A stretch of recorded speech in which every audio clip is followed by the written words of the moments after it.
even though I kind of like hip hop as a backdrop music, but we will do some funk instead.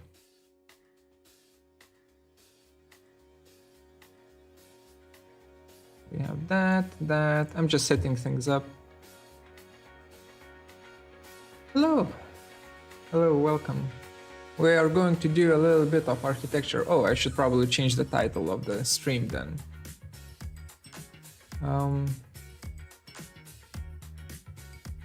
Arduino sucks.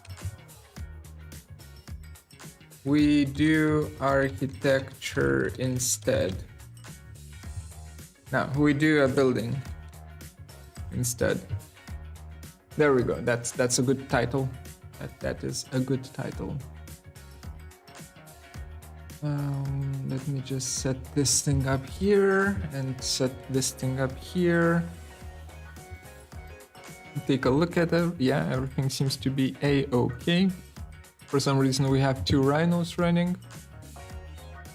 So I'm gonna use this and we are going to make a building. Hello, Abdo. Hello.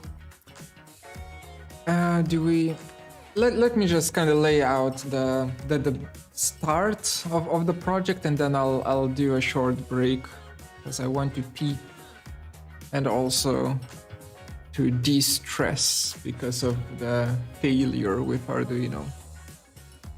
So, millimeters, do we work in millimeters? That's the first question. Yeah, that's hello there, my favorite Patreon supporter. We are, I think people tend to work while listening to streams. It's just, you know, background noise for them. So I'm trying to not to show things that are too complex in the stream. For instance, 2 hours of failing to do an Arduino project. That's fun. Anyway, we want to work in millimeters, I believe. We want a landscape. Do we start with a landscape? The question is, will our building be located in some sort of a fancy landscape, or will it be flat? I kind of want to do a little bit of a hill, probably. Or no. Or yes, or no, I don't know. Let's figure it out later. For now, I'm just going to block it out real fast. So let's say the width of it is around 7 meters. I think 7 meters is fine for a building, and the length of it is gonna be 12 meters is not enough, 20 meters, something like that. That seems like a fine proportion, and then 3.5 meters for the height. That's, we did a box, yay. Actually, the box could be this could be 24 meters, and this could be 9. Yeah, something like that. Will we have 2 floors? We will, I think. So let's grab and copy this box up and just make it into a second floor. For now, we're just doing 90-degree angles. We don't really care about it being kind of boring. So we kind of have this cross right now.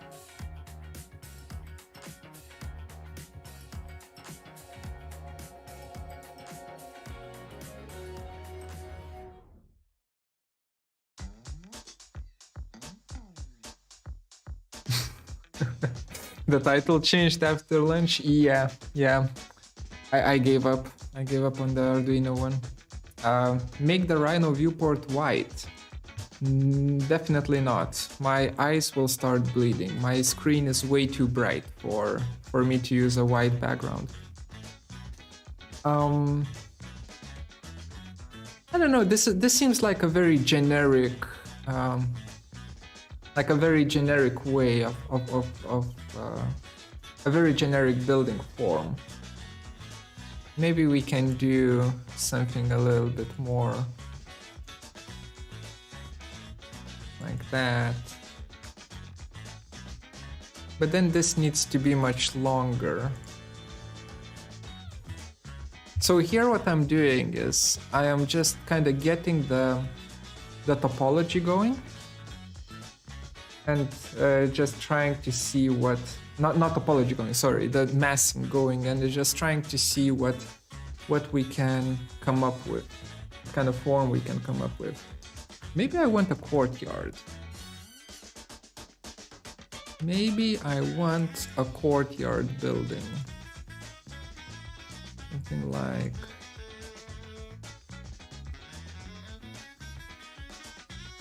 would something like this work? Like a... would be a pretty interesting one to do. Because we could work with different levels here, but also it becomes super big at the same time, which I don't really like.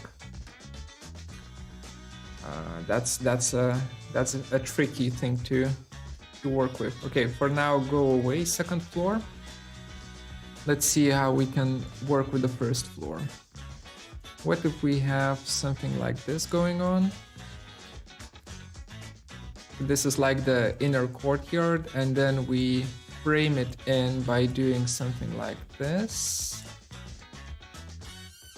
Bam. And it kind of rests here. And then I take this box right here and I kind of place it like so. So this facade would look like this. That seems fine.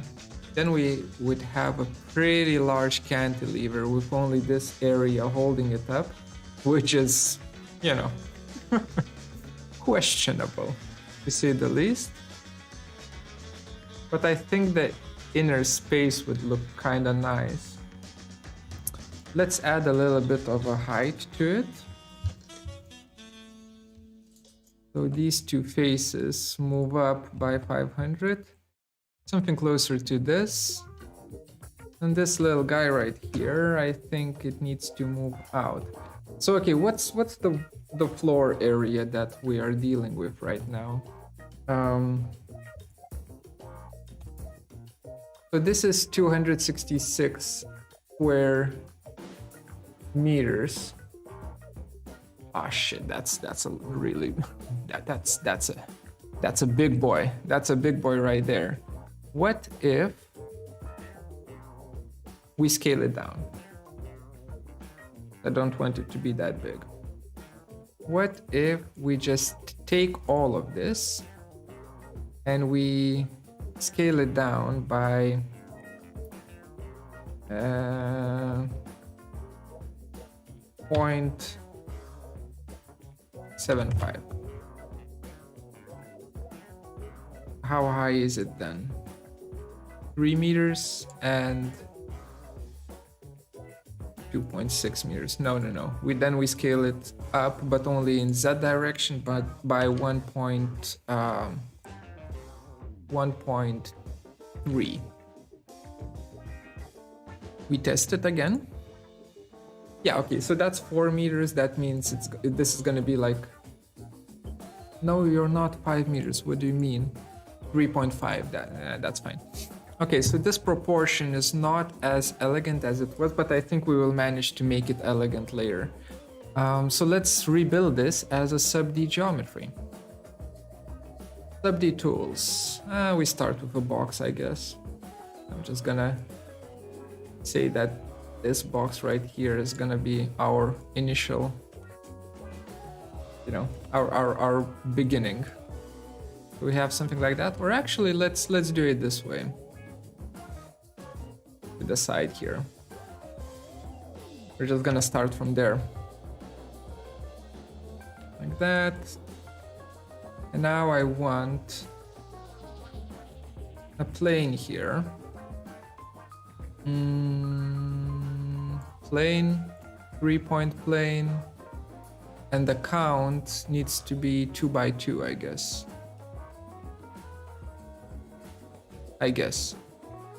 Let's do 1 by 1. Bam, bam, bam. By the way, there's no correct way of how to start working with this. Right now, I'm just kind of winging it and then seeing whatever works. So this gets closer. These two get deleted. This and this gets bridged.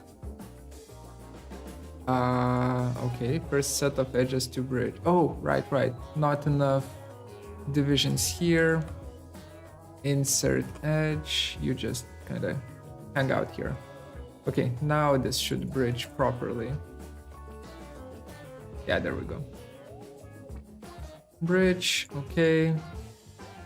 We have this shape going on here. That's fine. We'll make it nice later. Or actually, when we're bridging, I kind of want to give it at least 2 segments, just so that I have this edge loop here that I can work with. So now you need to move in here a bit. And that's good.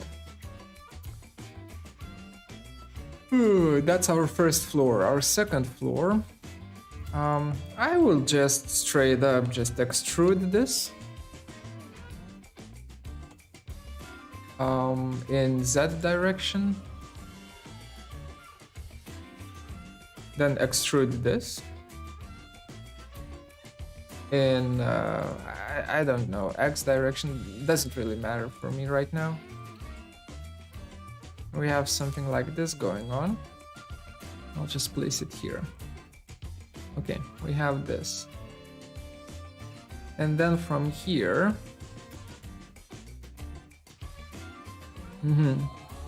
so this is where it becomes tricky. This brick right here, that the topology will become tricky here. I think we will manage though. We just need, I will want a terrace there. So this will need to be extruded and kind of joined in with the rest. That's a tricky boy. That's a tricky boy. Okay, let's add a little bit more resolution here. So I want an edge loop that goes along the perimeter here, and I'm just going to kind of start selecting these edges, for instance. Insert edge, just inserting them here.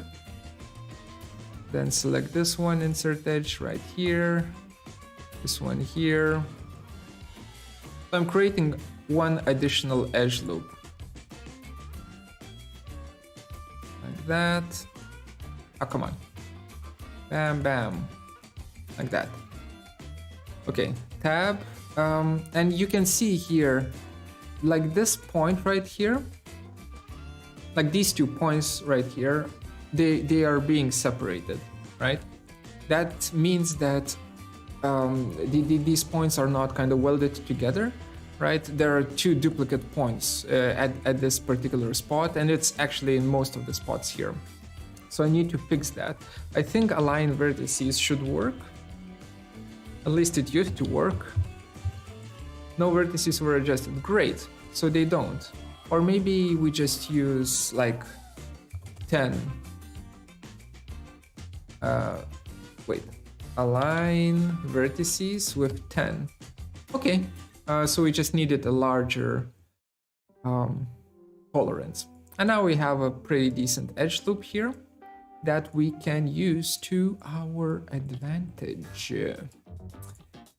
How is that, you ask? Well, we get rid of this, and actually that as well. We get rid of all of that, and we select this edge loop right here, and we extrude SubD in Z direction upwards until it meets here. So we get something like this. I'm basically building this brick right now, but only topologically. Is there a shortcut to SubD display toggle? Yes, it's the tab button. The tab button is your friend. Okay, so this and also, come on. Come on, dude. Come on, dude. This and this will get SubD lofted. Corners, join, creases, whatever. SubD lofted. Perfect. Well, except here. Here it's not perfect. It's far from perfect here, but we will do align vertices again. No vertices were adjusted. That's great. That means we will not do that. Instead, we will stitch the vertices together. Here and here. And now it should be fine. Yeah, now we're cooking. Okay. So this guy right here needs to extend, and it's kind of extending at almost 90 degrees, I think. So that's nice. That's nice. We kind of want then. Wait, how does this work? Ah, shit! It needs to protrude here. That's gonna be a tricky thing to do. Okay, first let's fix this part.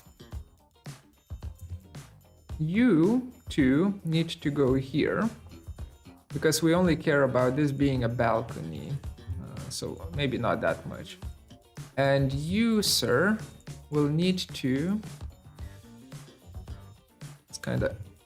Perpendicular snapping is turned on, but for some reason it doesn't want to use perpendicular snapping. What if I force it? It still doesn't want. Okay, sure, we will just do that instead. And we will snap to an intersection right here so that everything is kind of in the same plane in this area. Actually, maybe I want it this way. And I only want this and this to protrude. So this is kind of a nice balcony area right here that we can work with. By the way, it's not going to be this blobby. If you're thinking that, oh my god, this looks like snot, it's not going to be. It's not going to look like snot. Well, most of it is not going to look like snot. Some of it will. So we have that. Maybe these two can get extruded. Extrude SubD, direction X, just any amount. And then here,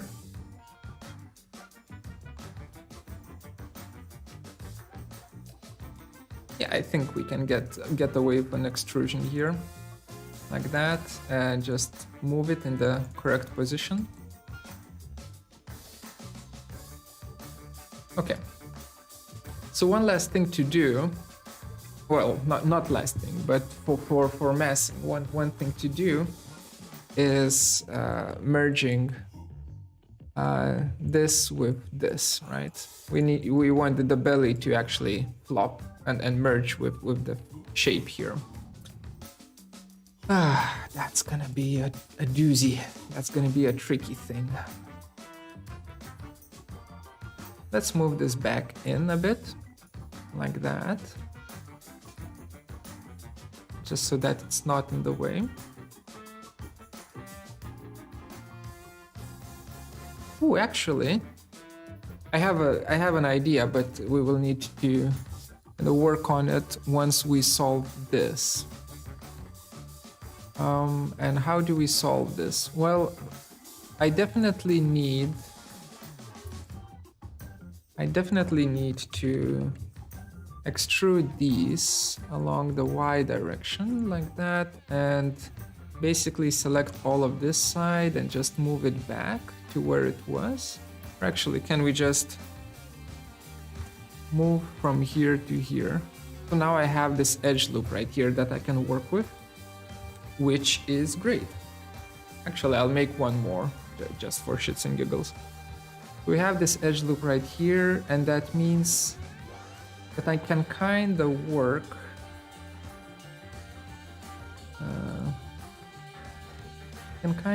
with this edge right here, can't I? Extrude SubD. Let's do X direction until here.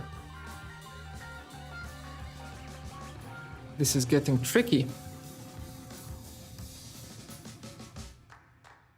we'll have that. Do I want a cantilever here? I do. So I need one more edge loop here. Insert edge. Bam. Insert edge, bam. Insert edge. Insert edge. So when working with SubD, edge loops is the main, how do I say this? Like thinking about where you need edge loops and where you'll place edge loops is the main thing to learn. Once you've learned that, then you'll be fine. You can do anything in SubD then. But edge loops are tricky to deal with. So we have this, which means that now I can indeed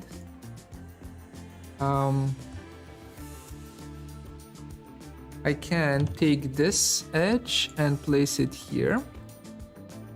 I can take this edge and place it here. We delete this. Right. We're getting there. We delete this. We will kind of work on it on that part later, but for now I'm just gonna extrude SubD until we reach, doesn't matter here. I'm gonna fix it now. Like that. And now inside, if I change this to ghosted view, there is this little surface that is right now. Please let me just select that surface. This surface right here is the surface that I don't need, so I'm gonna delete it. And now, technically, if I align vertices, and also if I change this to shaded view and force stitch the vertices together, that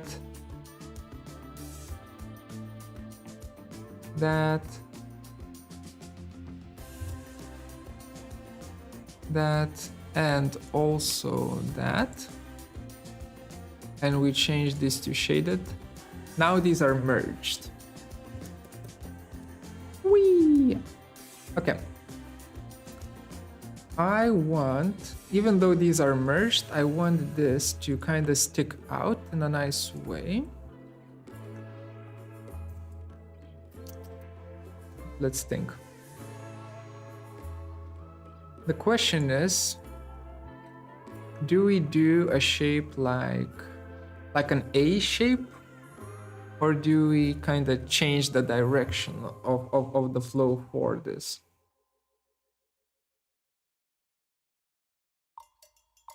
I definitely want this to be heavier though, so I'm probably going to,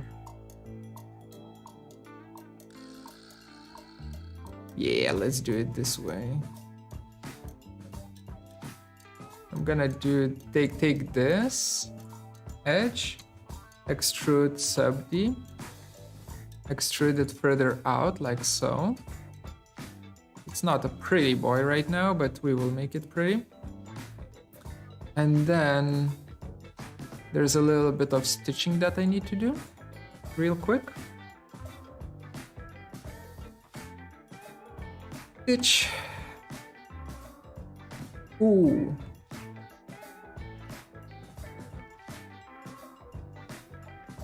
No, not to average. Stitch to here. Wait, I messed up here. I need to fix it. So this whole thing didn't get extruded far enough. So I need to bam, do this. And now we stitch.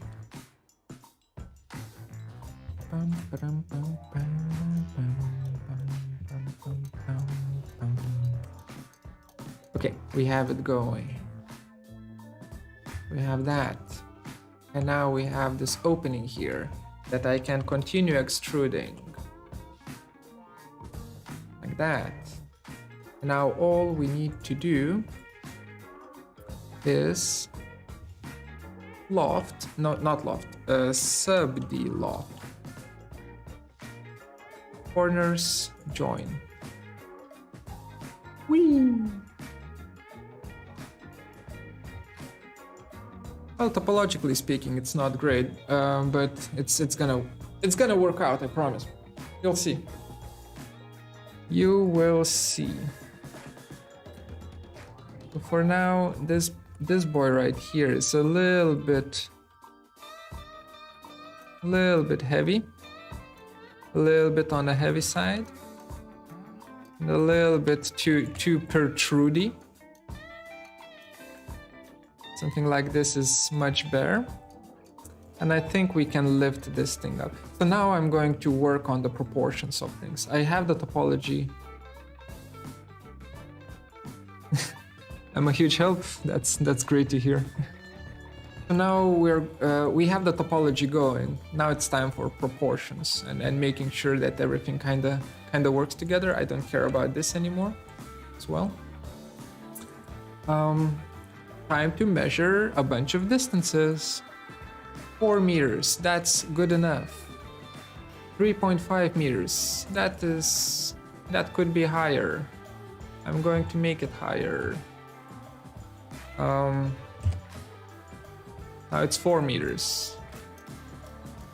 It should be good enough. Actually, I will want some parts of it to be even higher, but we'll fix that once we get there. We'll cross that bridge once we get there. This inner courtyard I kind of like. I think it's nice, but what I'm thinking is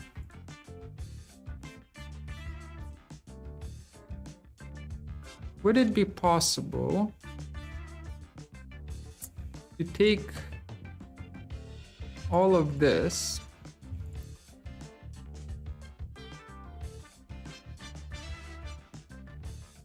move it up like that, make it like higher? I think it's gonna be possible.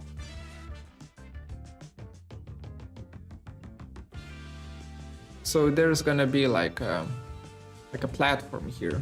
Okay, so let's think which parts do we actually need to move up then. Well, I definitely want this loop to be moved up, right? Which means that in turn, this will move together with the loop, kinda. Wait, let's switch this to regular. Okay. But I don't want to move this platform, so it's just this. It's tricky. It's a tricky thing. Okay, let's just move it by. Is it 3? Well, 3 meters is too steep. Oh, come on. 3 meters is too steep, so I think we will move it by half of a floor height, which is 1.5 meters. I think that's gonna do the trick. We do something like this, I guess. 1,500. Bam. Something like that.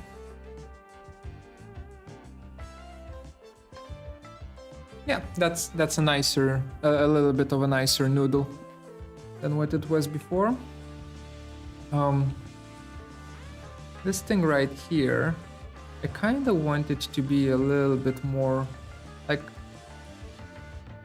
these two things. Maybe this needs to be a little bit more bulky. Yeah, let's make it a bit more bulky. So you, sir, actually we already have a direction that we can use. You, sir, will snap to that direction, like so. Bam. A little bit more of a bulky boy right here. How wide is this? That's good enough. That's definitely good enough. We will figure out how it works later. Not sure about this connection though. Nah, I don't like it. I don't like this topology here. Go away. There we go. And now let's clean this up. Move vertical from here to here. Now this is nice. And now you just move to the side a bit, like so. And you, do we care? We don't care. Okay, let's stitch this. Let's close this opening here. Just like that, and just like, nope, not like that. Just like that. Join everything up. That was a delete button. This is going to be a building. Eventually. Eventually. For now, it's not even close, I know, but it is going to be a building. Can we do something like this? I think this is kind of a nice approach. Yeah, let's do it that way. Like that. User go in as well. So we have these two going on, and let's keep the language. So if these two are opening like that, maybe this one can do it other way around.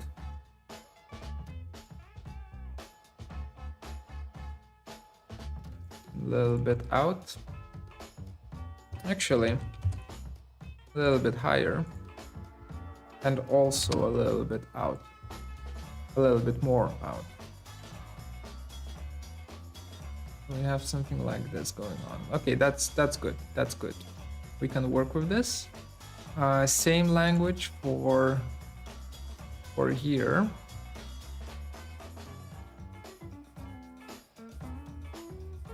Maybe something like that. Yeah, that's a nice bend. We have that.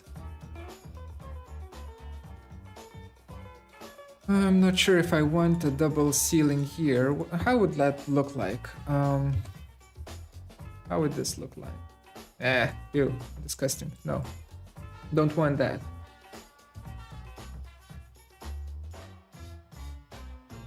Please explain to us Dendro and Intralattice. Dendro is a voxel-based Grasshopper plugin that takes in points and uses Marching Cube's algorithm to wrap those points around with a mesh. A curve basically has a line of points going along it, right? You can think of a curve as just infinite amount of points going along it, meaning that Dendro also works with curves. You can extrapolate it further by saying that surface is basically just an infinite amount of curves, you know, kind of arrayed, which makes Dendro work with surfaces as well.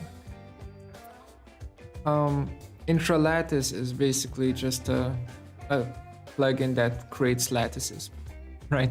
Which creates curves. So you can take a bunch of curves and then use Dendro to create geometry from them. But what I would suggest doing instead with Rhino 7, instead of using Intralattice and Dendro, is using multi-pipe. Because even, let's say, if you have, just do it this way.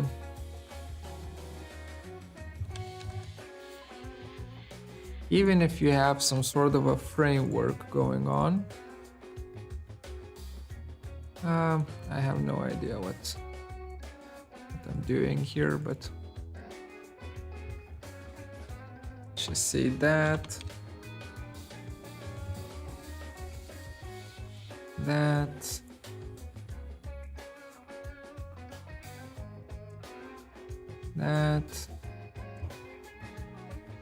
just a second, I'm just creating a lattice structure for you. 1, 2, 3, 1, whatever. Let's not do it that way. Let's do it this way. Just flat. 1, 2, 3. And let's just say all of this. Come on. Copy. 1, 2, 3. Right, so you have something like this, and then you sell duplicates and get rid of the duplicates. Then you, let's say we group this and we do some page edit stuff.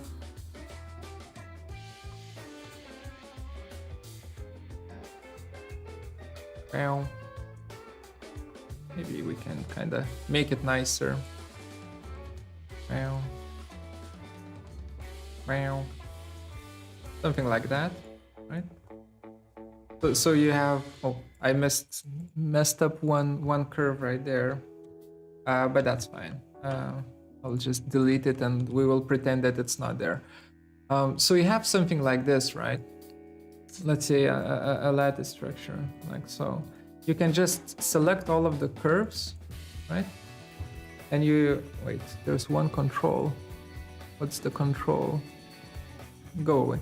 And you can just use multi-pipe on them with pipe radius, I don't know, like 100 millimeters maybe. Cap ends off, straight divisions 1. Right, bam, done. Now we have a lattice structure going on. And I messed up here, but besides that, kind of works nicely, right? So do that instead of using Dendro. Dendro is for lattice structures is obsolete. Back to the building.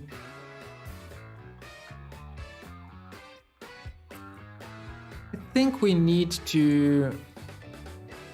Well, first of all, I kind of want to add a little bit of a character here, but maybe that's gonna come in later.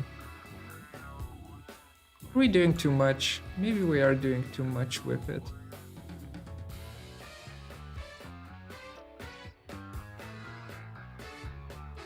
Maybe it's becoming overly complicated.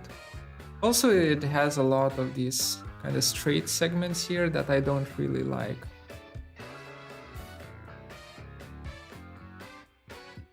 Like this cantilever is nice, this is not nice. So what I'm gonna do is I will just do this and restitch it. From here to here, you get lofted.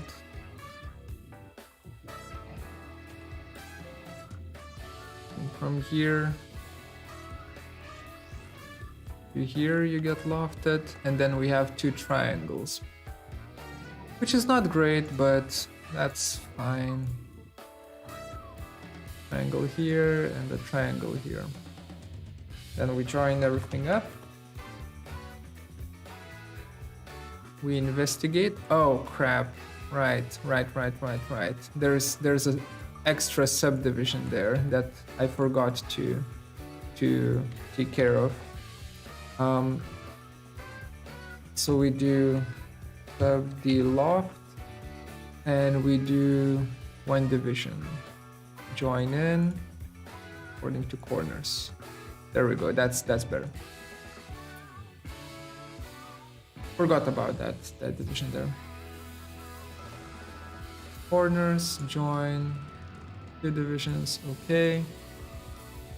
And now we do triangle here, bam, bam, bam. Triangle here, bam, bam, bam. And just a quad right here and a quad right here. Join everything up. Tab. Okay. Do I want it that way? I mean, it looks kind of shitty, doesn't it? Like this area right here. Let me get rid of this and let's rethink this. What if instead we do SubD loft here?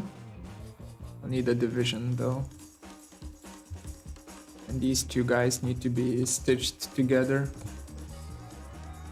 Okay, so what if we have that? And then we take these and we do SubD loft.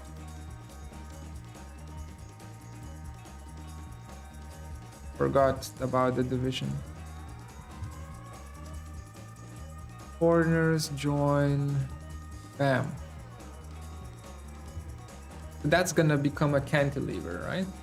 I think we can work with it. Cantilever is nice. Cause now this is gonna be an easy, like it's gonna be pretty easy to loft as well. Not just loft, SubD loft.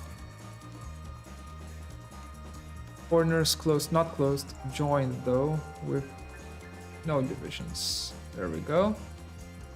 Okay, so we have a cantilever here.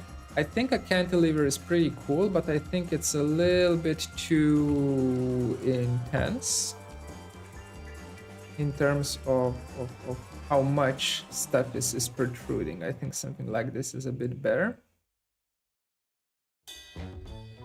And also,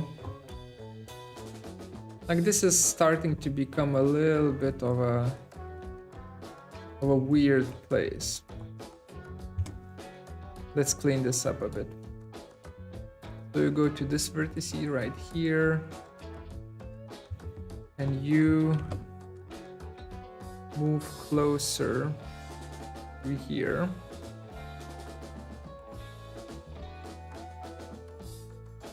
Yeah, I think this bend is now kind of neat, but this is not a prey topology anymore. We do this and kind of do this. Yeah, this is better. Okay.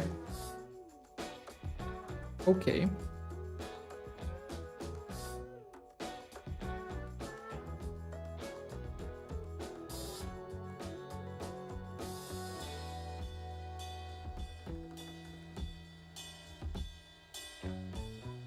So now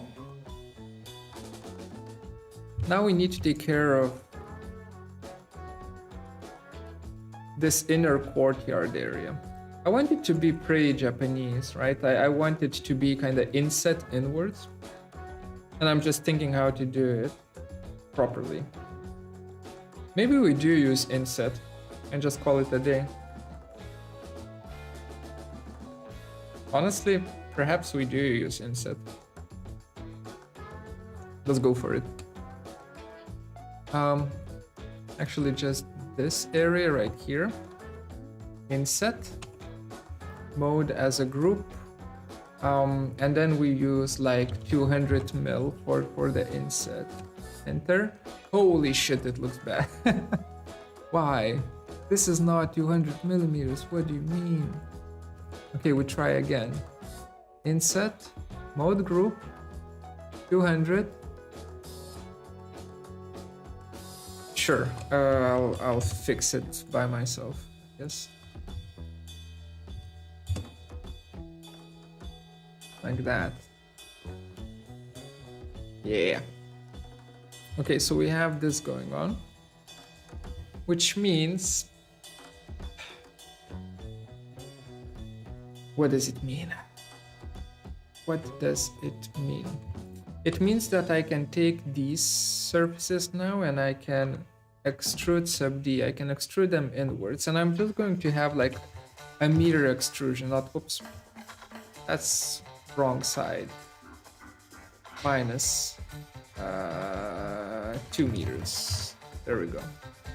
So I'm extruding it inwards like that, and we get this kind of a break-in point right here. And I'm gonna repeat the same process for this, only here we kind of want a direction that is probably Y direction, right? 1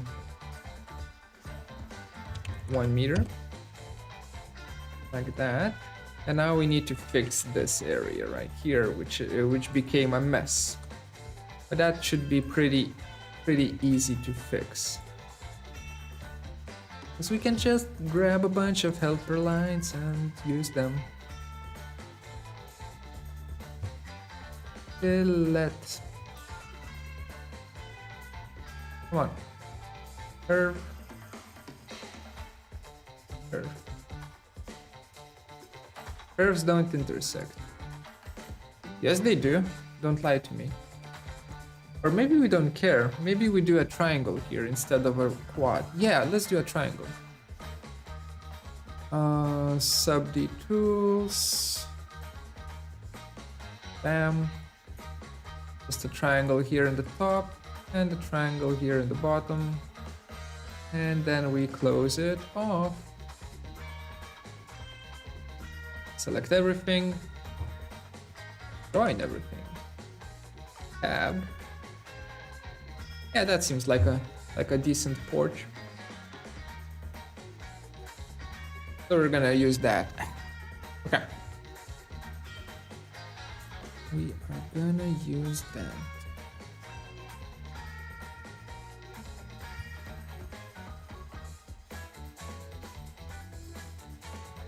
But I probably want... Yeah, I probably want all of this topology to kind of be much higher than it is right now. So I'm going to do this to it. Bam. Yeah. That's cool. That's good. That's good.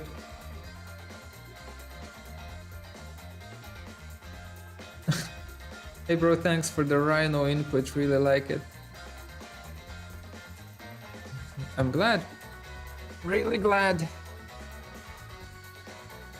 Current setup is the XPS 15, not the PC. Yes, it is the XPS 15. Which has a lot of issues. I mean, it's lightweight. That's about it. That's about as many good words as I can say about it. The screen is nice, but the color profiling is complete garbage. So in gray gradients, I see like these color bands that are not that great. Either way, I want this to be a terrace, right? So I'm going to inset as a group. Let's use something thicker. Let's use like 400 mil. And just extrude SubD according to X direction inwards by... Let's do like a 3 meter terrace. Something like that. Yeah. I think that's gonna be fine.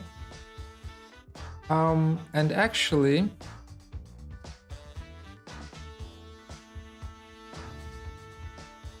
let's do the same thing here. Inset 400, SubD, extrude SubD. But this one will only be like 200, not 200, but let's say a meter 500 millimeters. Whoa, that was 15 meters. Meter 500 mil. There we go, something like this. Well, that works. That works. Okay.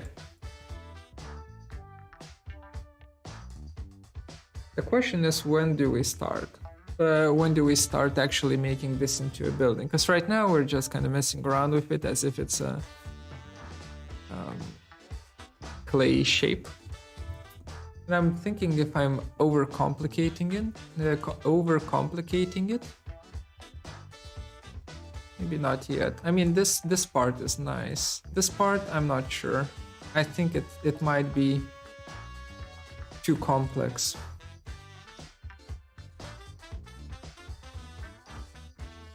Let's get rid of it.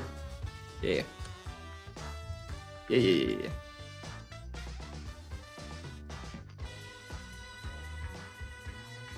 I didn't like it. So I just delete it.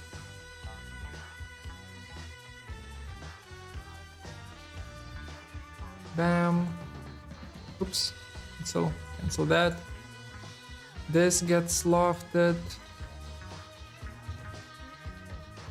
This gets lofted. Up. And this gets lofted. And everything gets joined.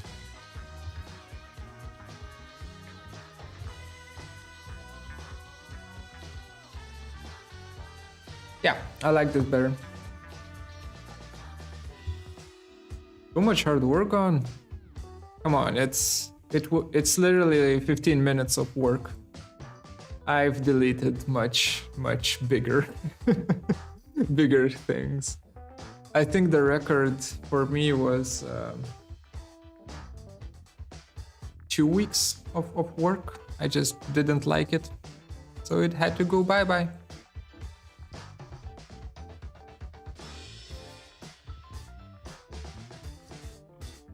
But now, this corner becomes very important. And the question is, what do we do? What do we do with the corner? Maybe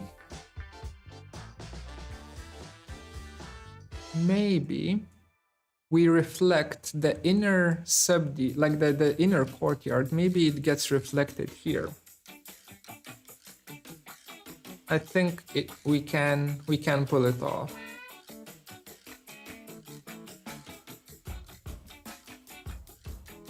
Because technically all we need to do,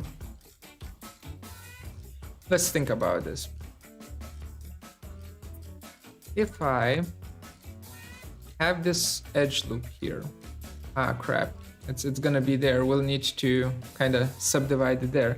But for now, if we have this edge loop here, insert edge, and I insert an edge loop here, that means I can use this as my, come on. I can use this as my floor plate area.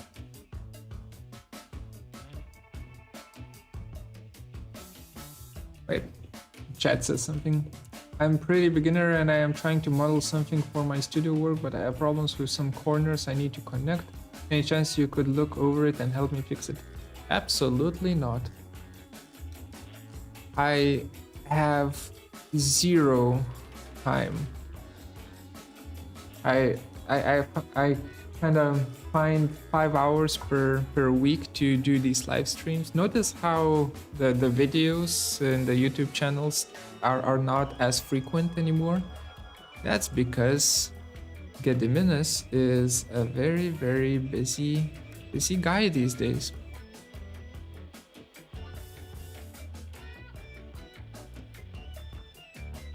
Sorry, I'm just lost in thought. I'm just thinking, what was I doing before?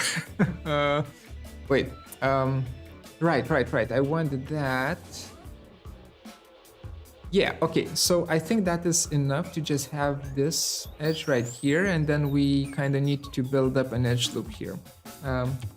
Insert edge, bam. Insert edge, bam. Oh, nope. Messed it up. I'm back here. So now we are going to go along the whole damn perimeter. and insert an edge loop. And once we've done that, we will align vertices, distance to adjust 10 millimeters, sure. Tab, everything still seems to be working fine. And now we have, oh, yeah, that's fine as well. And now we have one additional edge loop that we can work with.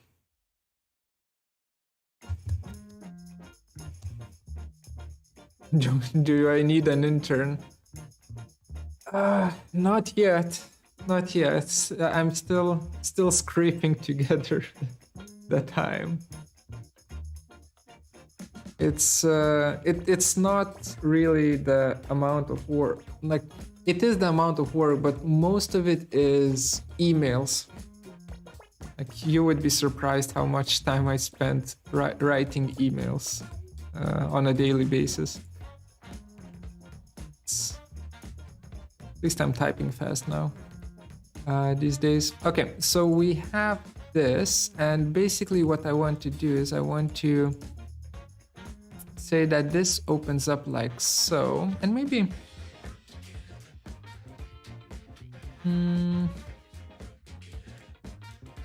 maybe, yeah, let's do it this way. So this will open up like so, and then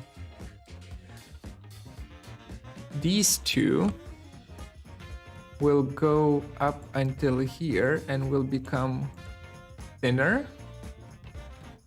And these two will also go up here.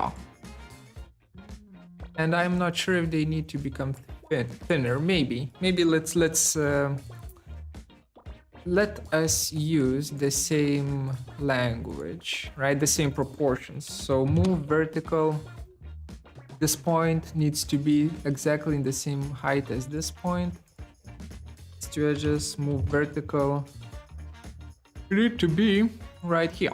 Okay, so we have this kind of almost an eye shape that we're going to work with. And my thoughts are, if I select this guy right here and I do inset as for a group, we don't need 400 here. We can just deal with 200 inset. No, even less. I'll get to a chat in just a second. Now I don't want to lose my train of thought, so just bear with me. Let's use like 50 for an inset. There we go. That works. And now we take these and we extrude, SubD, we extrude these.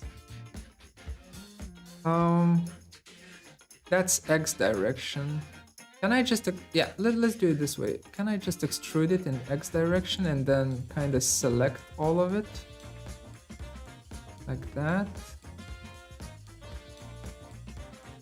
Just move it around. It messes it up, huh?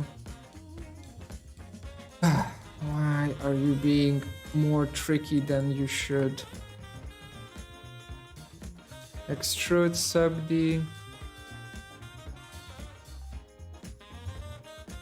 Oh, wait. These two can get deleted immediately. Now we use this and we grab these and kind of reposition them. Right now I don't really care about their position that much. I'm just going to do a small reposition here. We'll need to fix that area there for sure. So we have something like this going on, and if I hit tab, this is how it's gonna look like. Okay, we can work with that. So this guy is also going to be extruded in for a bit, just a tiny bit. Let's do 500 mil, like that. Now we delete these two, and we have basically this. And everything, like the remaining thing that we need to do is we just need to clean this up, right? Just clean it up. Wait, before I do, let's see what chat says. Andrew, hungover Sunday morning from Chicago. Wait, are things are opening up in Chicago, right? Like you guys are getting a lot of vaccinations, like more than 40% of USA is vaccinated, right? My tutorials are amazing. Thank you so much for all the effort you put into them. You're terrific and such an inspiration. I'm not sure if they are amazing. I mean, I get a lot of complaints that my tutorials are way too long. You know, they're way longer than they should be. But honestly, I mean, I am a university teacher, right? And I am used to having these kind of really long lectures. So before COVID, we would have these kind of tutorials with the students.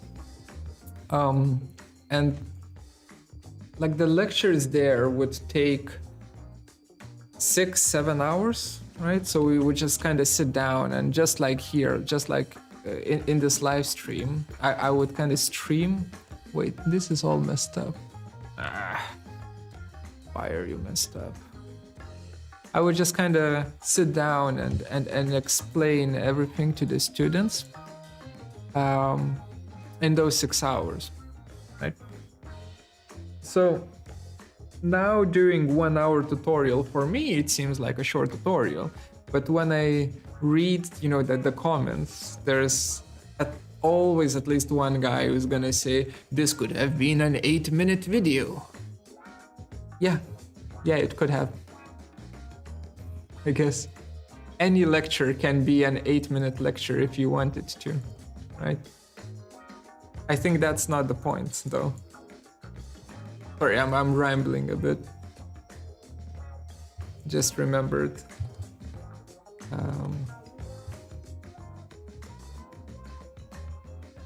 That my lectures are very long. Tutorials, sorry, that my tutorials are very long. SubD loft. There we go.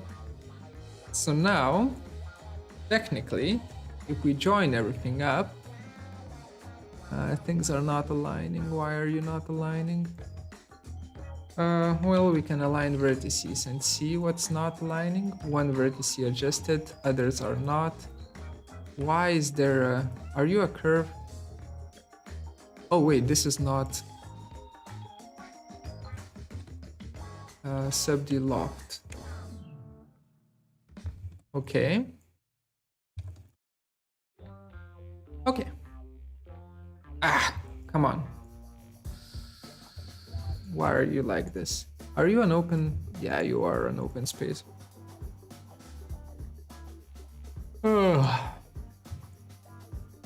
Join. Join. Yeah, boy. We have this going.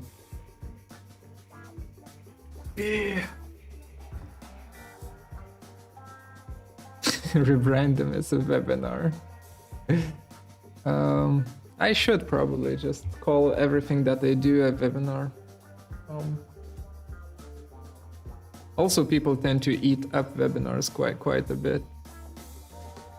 For some reason, they really like webinars, and tutorials need to be 5 minutes long. I'm rambling again. God damn it! I need to learn how to stop rambling. You, sir, need to be in the same plane. Let me just do it this way. Let's just do that and that. You, sir, need to be in the same vertical plane as the foundation. Yep. Yep.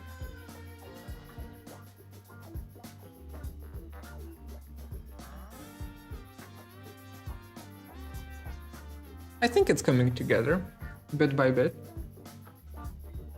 Most people are vaccinated. People are pretty optimistic about the summer. Good for you. Good for you. Me and my wife, we really want to go back to Japan because we fell in love with the country, and also we want to visit China and, you know, other Eastern countries. And there's just no chance. Like, we were hoping that we can do it this summer. Yeah, there's absolutely no chance. So we will need to kind of rethink it for the next year, which sucks. Really sucks. Japan is almost not vaccinated. I think they have like 1% of the population vaccinated at this point, which is not great. That is not a great statistic. Do we do a railing? That's the question. Do we do a railing? Do I want to do a railing? Kinda do, right? I think a railing would look nice. Because I mean, this terrace, if we don't do a railing, it's you know, not really useful. But do we do a railing now or do we do it later? Because there's still a bunch of stuff. Oh, right. I wanted to fix this. There's still a bunch of stuff left to fix. You, sir, need to move back in a bit. Yeah, that's better. It's better. And a little bit more, a little bit calmer as well, like that. Ooh. What kind of hiccup is this?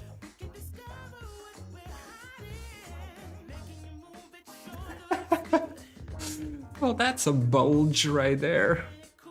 That is a bulge. Do we like the bulge though? A hiccup here and a negative there.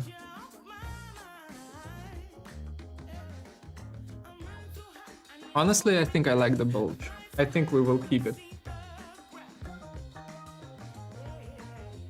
Yeah.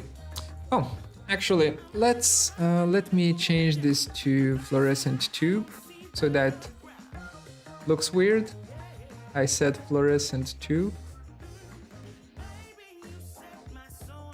I wanna remember when 40 minutes ago I said I wanna go pee. I'm gonna go.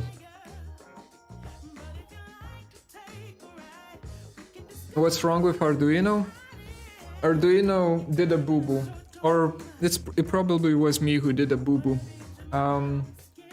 The LCD screen or OLED, the OLED display is bricked. It doesn't work.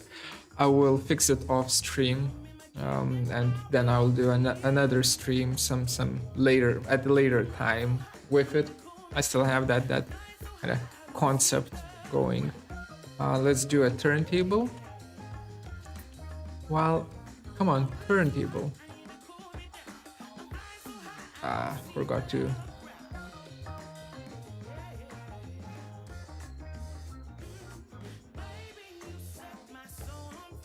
There we go. So let's do a turntable, and I'm gonna go and have a little bit of a break, 5 minutes or so. But before that, what does the chat say? I started making live tutorials of Grasshopper and other software to the students in my university, and it takes me 2 hours and a half. Yep. I mean, what can I say? Yep.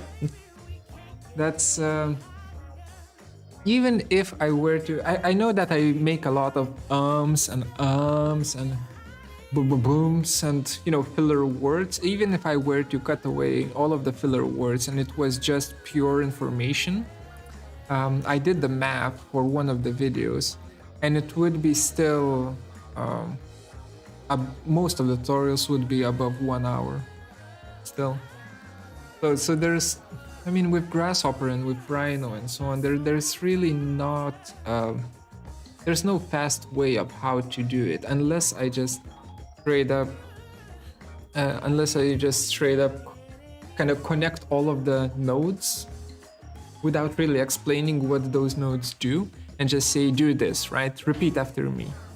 But at that point, might as well just kind of give a download link for the script itself and with a little note saying figure it out yourselves, right? So it doesn't really make sense to do short tutorial videos. Building interior with SubD would be interesting. Yep, it would, wouldn't it? I'm trying to push it away. I'm trying to, like, I know that I will want to do a SubD interior. Actually, let me show you one thing. I have one workshop running right now. I'll just save this so that I don't mess it up. Desktop. The SubD house. Save. Let me run one more instance of Rhino. I'll show you one thing for as for the interior. Please. So I have a workshop running in Lithuania right now, in Vilnius Arts Academy, and I'm basically showing them how to kind of model with SubD geometry that is perfectly integrated with a micro environment or micro interior, right? An extremely small interior which has a single piece of furniture that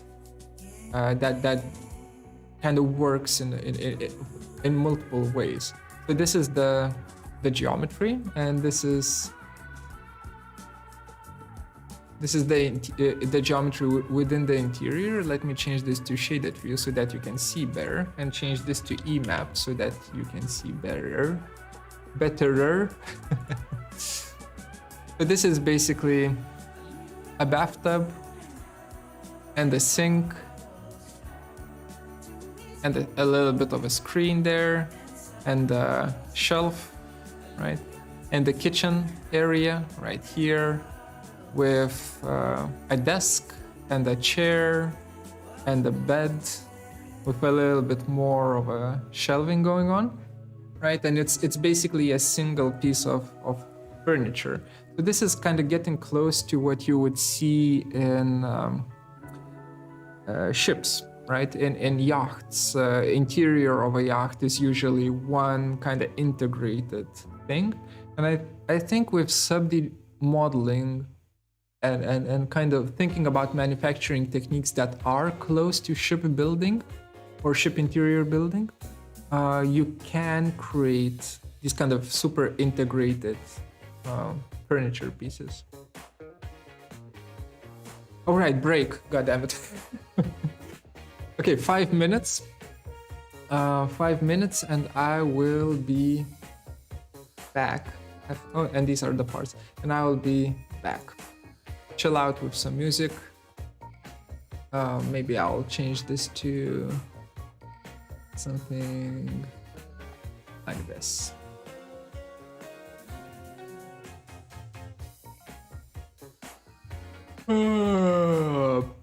Bam. 5 minutes. I mute myself.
Missed me? Hope you did. Let's continue. Let me turn on my face, that you can see. And let's turn off text. Okay. Back to 3D modeling. That. So this is what we have so far. This guy right here. Wait. What is that? Yeah, so I was talking about the railing here. We will add that, and also we will add a little bit of more drama to this side here. Let me set the inset, or just insets, right? Not SubD.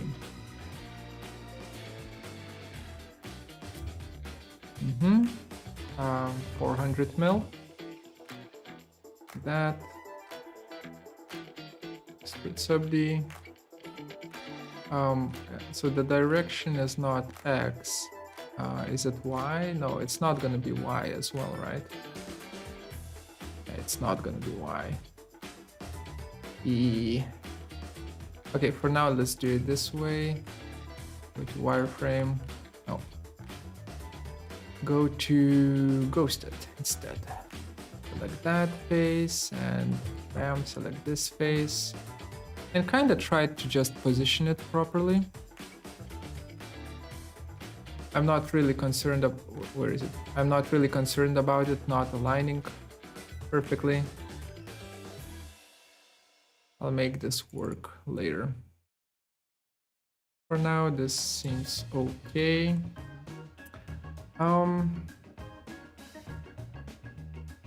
I kind of want, like, it's nice, but I kind of want to have a lip going out. So what if we, maybe this is a bad idea, but what if we extrude this out? That looks bad, huh? Yeah, that's gonna look bad. Maybe we will add it as a NURBS geometry later. Some sort of a terracing there. A little bit of a balcony.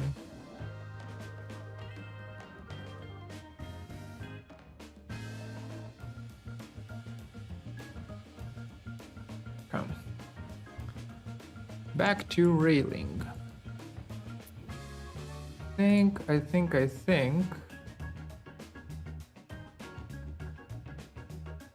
As long as we create a SubD, a loop here, that should work, right? Yeah, so I'm going to just select this.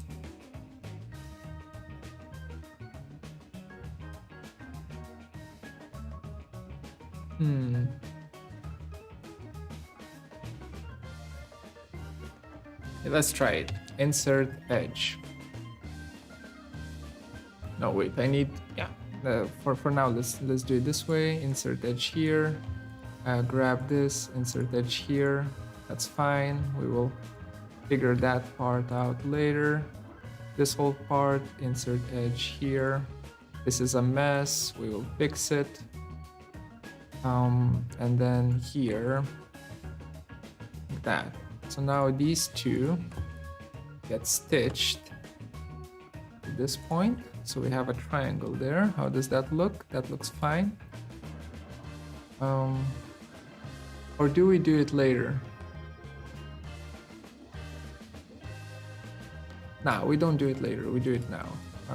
So here and here. Stitch. And now this area right here, I think what we will do is we will just stitch these two to this corner. Okay, that's fine. That works fine. So now we can grab this new loop, not loop, but line of edges that we have, and we can extrude SubD, and we can extrude it upwards.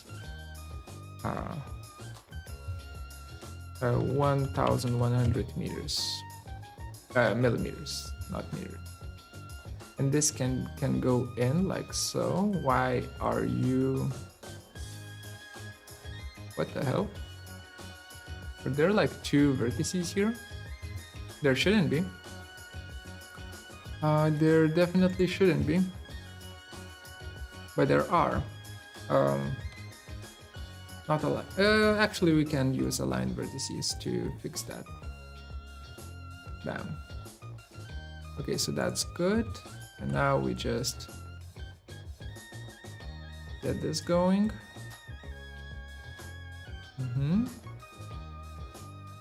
It's looking good. And this can just, come on, just give me the edge. There we go. And move it back. So.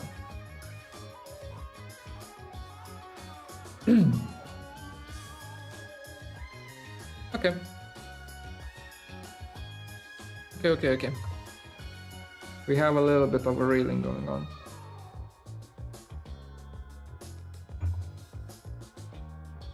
What about for this area? Do you want railing for this area? I assume we do, right? I think we do.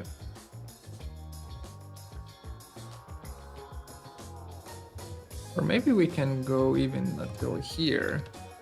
Insert edge. We need to do it separately. Even here, we need to do that separately, huh?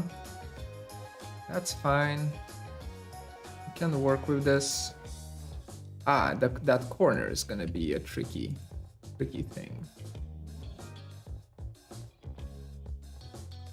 So we need to figure out this part right here. Okay. That's a triangle. That's easy. And that's like a pentagon, but I don't want a pentagon. What if we do a quad and a triangle, like so? I mean, it's not great, but it should do the trick. Join it up. Line vertices. Still working fine. Okay, that's good. And now, oh, right. This point and this point. Stitch. Kablamo. This point and this point. Stitch. Kablamo. Now this, and this gets extruded upwards. I used 1100, I believe. Like that. Gets moved in like so, and this gets moved in like so. Yeah, that's fine. That's fine. We have some sort of an entry sequence here that we actually want to work with a little bit more. I'm thinking maybe we do for this and this, we do inset, enter to continue, mode group, yeah, whatever. Don't care right now. We have something like this, and this will sink down. This will also sink down a bit. And actually, I'm not going to extrude this time. I'm just going to move them in. Or do I extrude? Maybe I extrude. Let's see how they look like when they are just moved in. Oh, it's intersecting. Huh? So maybe they move out. What if we do this? That could be cool.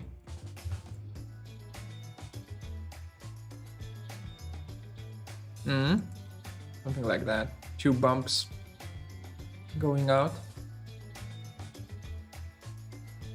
So this kind of makes me want to take the bottom edge and move it up. Well, not that much, basically just a little bit above. And you basically step out from here, right, into the terrace, and from here into the terrace. Sure, let's do it this way. Hi, Gediminas. How do you feel about robotics in architecture in the future? I'm an architecture student and considering studying robotics as well, but I'd like you to try somehow connect these topics. Robotics in architecture. That's gonna be a thing. It is a thing already. There's a few buildings that kind of use robotics, like transformable buildings. I think Greg Lynn's studio in Angevante did a course on architecture plus robotics, where you would have like a building shell open up during the day and close down during the night. So it depends on how do you think about robotics in a building? Is it just some sort of pattern making stuff, or if it's actually functional? If it's actually functional, I think there's definitely a place for it. If it's just pattern making stuff, then there's probably not. It probably won't work. But that's at least my thoughts about it. Right, so we have this going on. Do we start working on the interior? I think we do. Like there's still a lot of work to be done here for sure, but I think actually I'm going to get rid of this whole part, and also I'm going to get rid of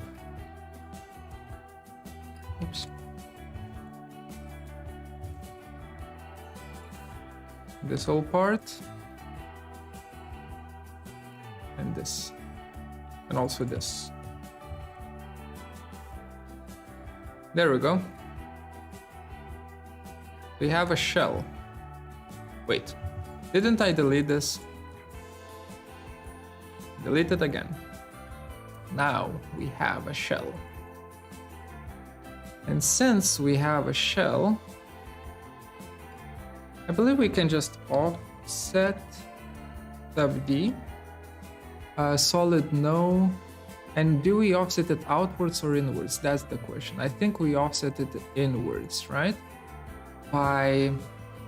Let's do, I mean, usually you want like 0.5 meter, right? But let's say this is some sort of a fancy material, you know, glass fiber or something like that. Carbon fiber. Let's do thinner. Let's do 200 mil. And now we have two shells that in some places are going to, yep. In some places they are going to intersect, right? So we will need to solve those issues for sure. How do we do that? I think we like here, for instance, we just move it up, right? Just straight up move it up. Bam. Like that. That's going to be solved. Also, this area right here will need to be moved up to let the thickness in. I'll then move it down so that it fits better, but for now this is going to be our approach. That is going to be fine. Maybe. We'll see. Maybe I can take these and move them in a bit more. So this is the tricky bit. How do we solve this? Well, the sides are gonna be easy to solve. I just scale them down. Well, maybe not that much, like that. This will need to go along this edge by at least 200, but let's be safe. Let's do 300 mil, like that. And this move goes in by 300. So if I was smarter, I would have planned this out better, but unfortunately, I'm not. So we are kinda now fixing things. I was thinking about automation. It is live, by the way. I was thinking about automation in the design process as well. I think that might be something soon. I mean, automation in the design process has all it's been around since the Industrial Revolution, right? It's just robotics that came in quite recently.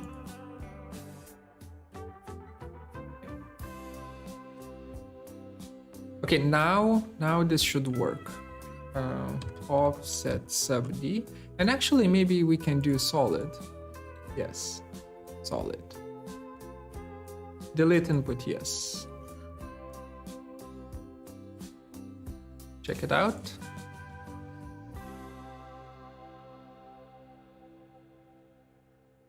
The question is, do we get rid of the creases? I kind of like the creases.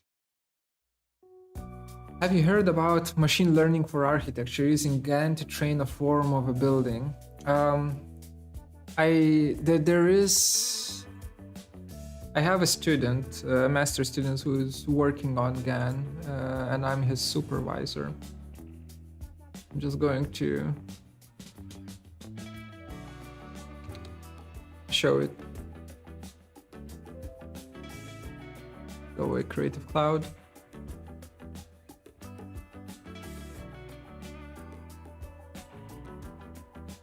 So Alois is working on GAN,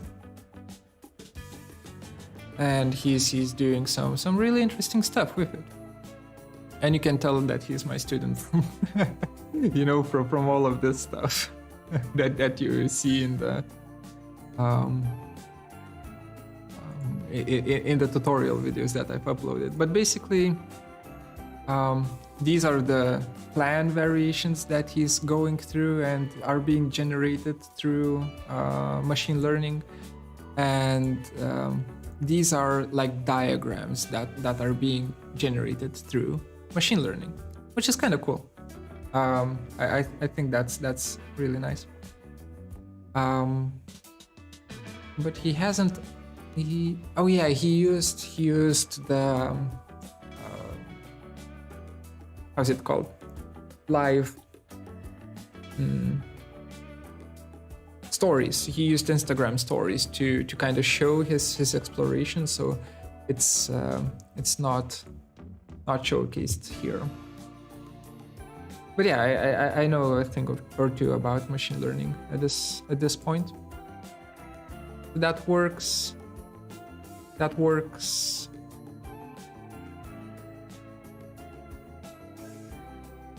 It works. How's the interior space? That looks kind of nice. That looks kind of neat. We will of course need to add some floor slabs in, but that seems to be working quite nicely, with some hidden stashes there. Yo, I forgot. God damn it! I forgot an entrance. Why did you guys not tell me about the entrance? I really love your videos. Every video helped me so much. Oh, I'm glad. I'm really glad to hear that.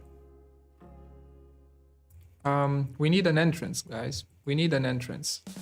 Maybe even two. I think our entrance is gonna be here. Inset. As a group, only 50 maybe.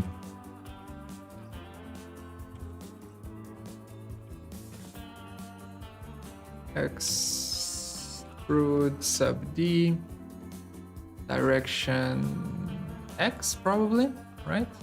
No, direction Y. Something like that. And here, I'm just going to use only this area for the entrance. This is not going to be a part of it. Actually, what we can do with this, well, later. We'll figure out this part later. And now we offset SubD inwards 200. Ooh, whoa. That's a breaky boy. Oh yeah, of course. It breaks because this is way too small. We undo. And we do it again. SubD our inset. Group not 50, 400. Well, actually, I think we can. Nah, let's do 400. Yeah. Move it. This one gets moved down a bit. This gets extruded, or rather, all of this gets extruded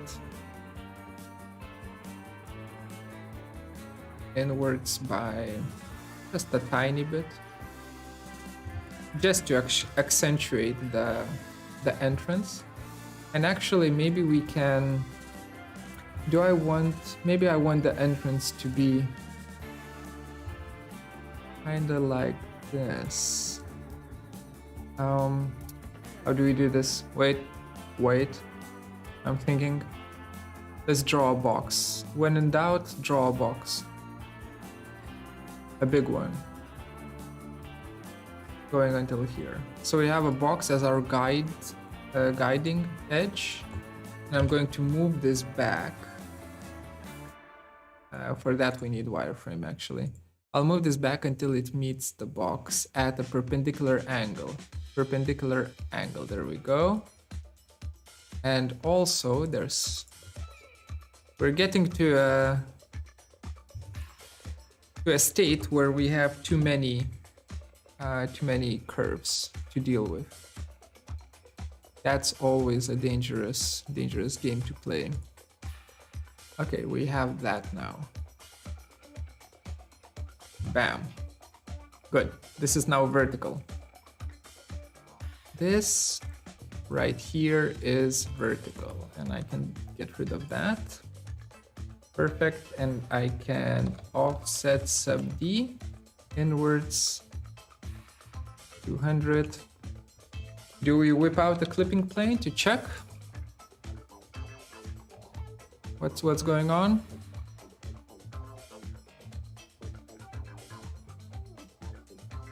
There's our floor, or lack thereof of a floor. We will need to add it.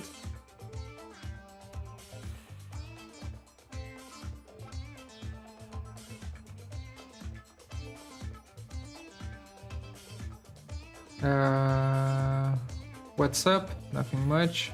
Just chilling. Platform IO versus code is a way better workload. Oh, visuals. Yeah. Way better workflow for Arduino, makes it way less of a pain to work with. I think it, as long as you're doing a really simple task, I think that's fine. You know, either way is fine. Is this some kind of a pavilion or what? Is it? No, it's a family house. I think. I haven't decided yet. I think it's gonna be a family house. And we have, well, at least the first floor is gonna be easy. The second floor, we have a floor here, which is basically our terrace, and then we have a bunch of openings that we will need to somehow close off. And the way we close them off, I think, is going to be with NURBS geometry. Yeah, I think we will use NURBS for this. Because we do want a separator. So let's think about this for a bit more. Can I, if I put a point here, can I snap to the clipping plane? Hello, clipping plane, please. Am I snapping to you? I probably am, right? If I put a point here and I create a box here, that is, we're dealing with 200mm stuff. So I'll continue using 200. Well, actually, it looks ridiculous. So let me scale 1D. Let's scale it up to at least 300mm. Like that. And the question is now, is it possible to add this floor slab?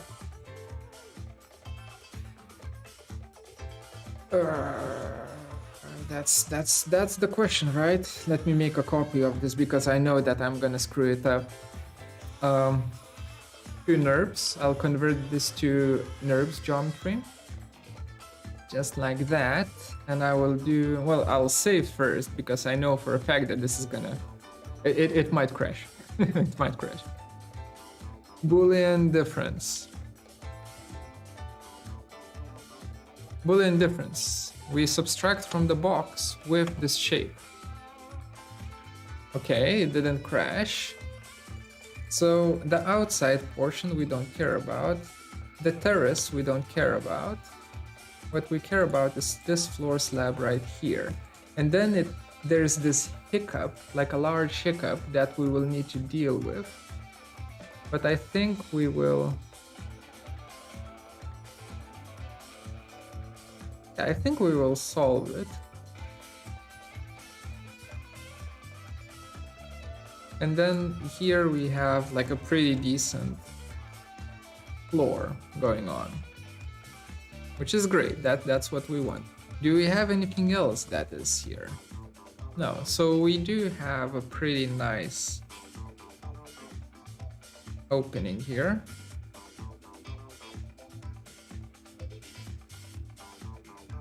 But I'm just thinking, maybe we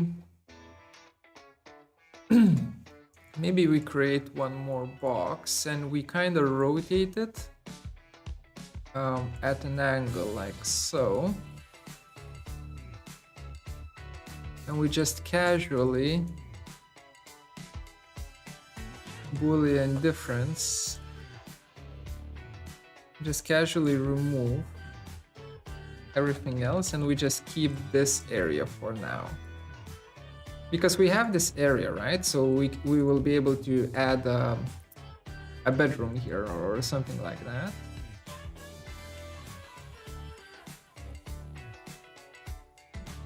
Yeah, so we'll have a bedroom here, while this part right here will have the staircase, right? It will have the, god damn it, flipping plane. It will have a vertical connection here, right here. So we'll be able to work with it as a, we will be able to use this as a vertical connection. I think that's a way. I think that's a way of how to do it.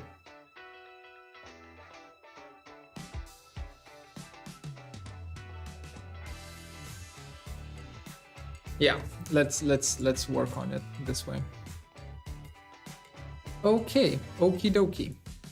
So we have a strategy for the floor slab. I'm not going to incorporate the floor slab just yet, but I just wanted to see if we will have a strategy for it or not. Now what I want to do, and actually this is gonna be like the last thing that I'm gonna do for the stream. It's I really want to eat. We're going to create a landscape for it to sit in. So an immediate landscape is going to be just a surface, right? So I'm just going to create a plane. Bam, done. Plane, and then for this plane we are going to push and pull on it, right, to create some sort of irregularities, I think. Or maybe we kind of keep it simple and just keep it as a plane. Nah, let's create irregularities. So I'm going to make it bigger. Maybe even bigger. Like that. That's actually too big. Something like that should work. Rebuild this. Let's do, for now, let's do 6 and 6 points. Oh, actually, with degree of 3 and 3. F10. And first thing that you always want to do is you want to take the surrounding control points and move them up a little bit. Not a lot, just like 2 meters. Not more than that. This will make sure that when you are looking at it from a human's eye level, your horizon line is going to be higher. So we do that, and now we're going to be pushing some of these points up even further by 2 more millimeters. Or actually, maybe all of this can be lifted up. The inner circle can be lifted up by 2, like that. Now we just kind of mess around with it a bit more. This point, and this point. There we go. That should be good enough. Okay, that view.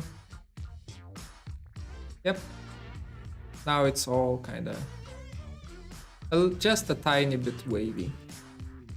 I think that's good. That's good. So we have that done. Now we will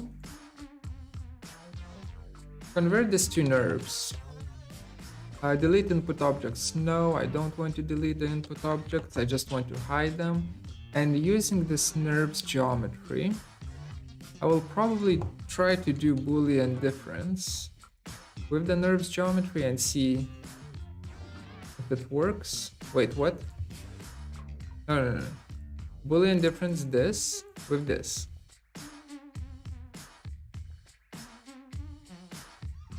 Okay, that doesn't work. So I do need to actually find extrude SubD or extrude surface. Just extrude it down to a solid piece. Then we Boolean difference with this shape.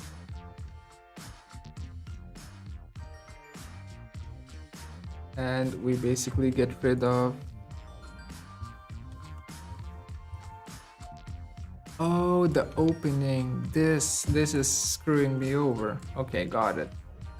So the landscape needs to go a little bit down. Just a tiny bit down.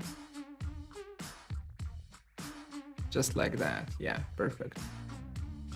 Okay, and actually then that means we lock the landscape and we figure out the connection between the building and the ground, right? That's a very important thing to do. So how do we want the building to connect to the ground?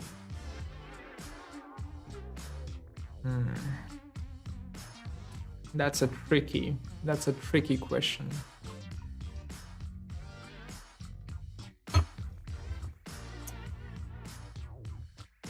I kind of like it being plopped down like this, in a kind of a stupid way.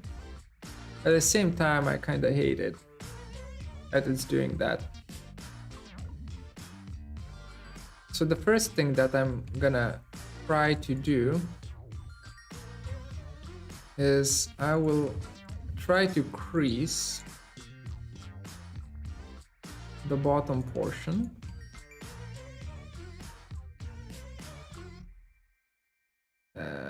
This is gonna take forever. Or not. Actually, I'm almost done. Crease. So now it's doing that. So it's going down in a much straighter line, which makes it so, except here, that's fine, that's fine. Which makes it so that the ground, actually, let's not use booleans. That now we can turn this to NURBS,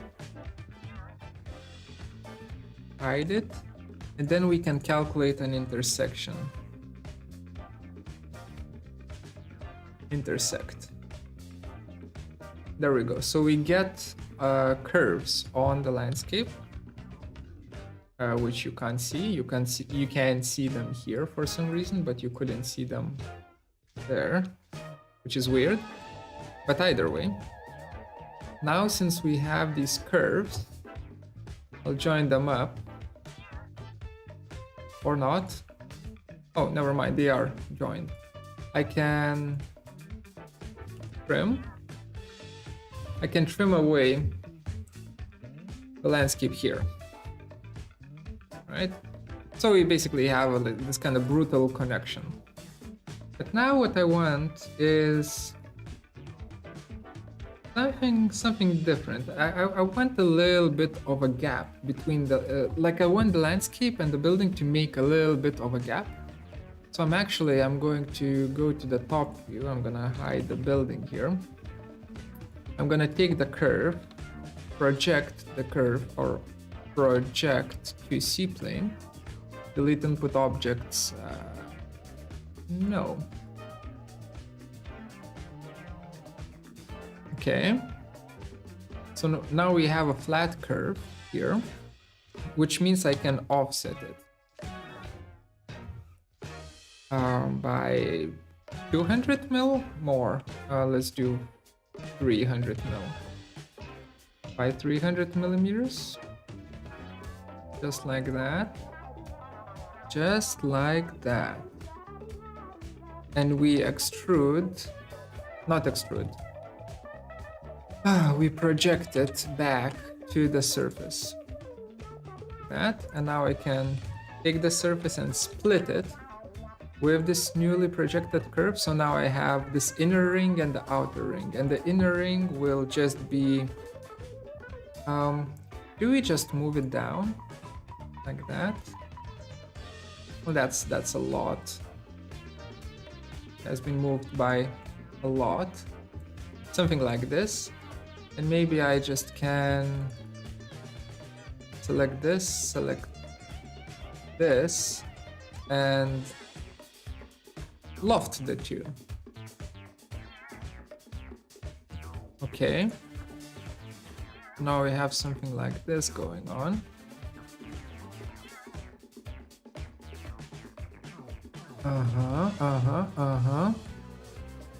One last thing that I want to do. Offset surface. Come on. Offset, not surface. A meter, or let's do it even more, 1.5 meters. Something like that. Project. Split the surface with the new projected curve. And now we have like a boundary type of a thing, which here is not great. I don't like it here.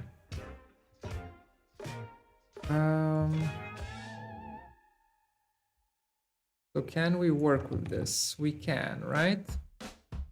This thing right here, I will just isolate it and we will see how we can kind of work this out. I think all we need to do is just kind of trim away the bit that we don't like and then use blend curve like that. Like that. Yeah, that's gonna look nice.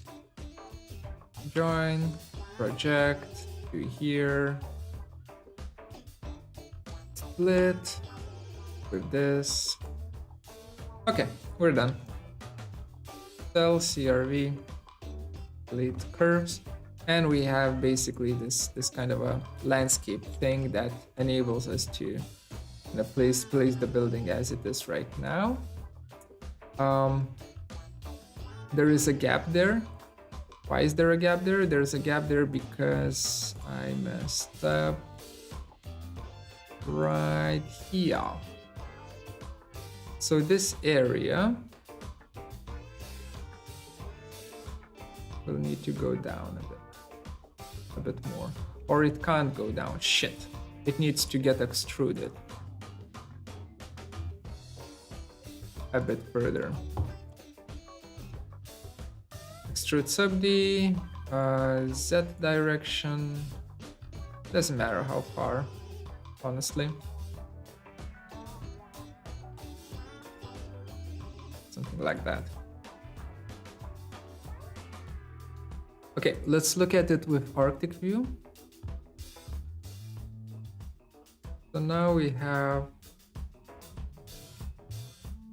why is there a gap here? Oh, it's just a visual glitch, that's fine. That's just my camera, my graphics card not liking it. But we do have this working. Sweet. Ugh.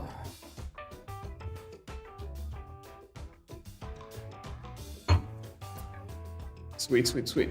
Okay.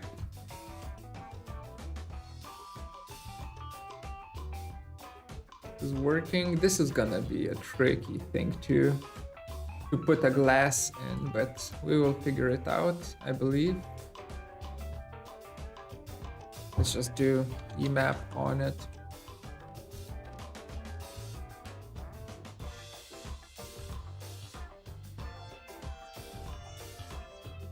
Yeah, that looks fine. Looks fine to me. So in the next stream, I don't know, what should we do in the next stream?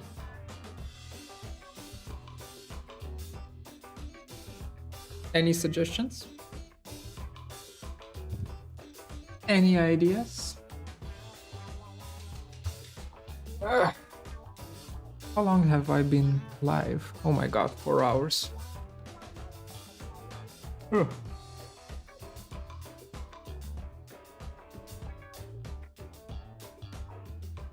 Do we do an interior for this? I kind of want to continue working on this. Facade. A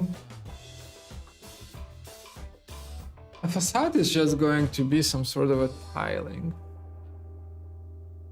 I think.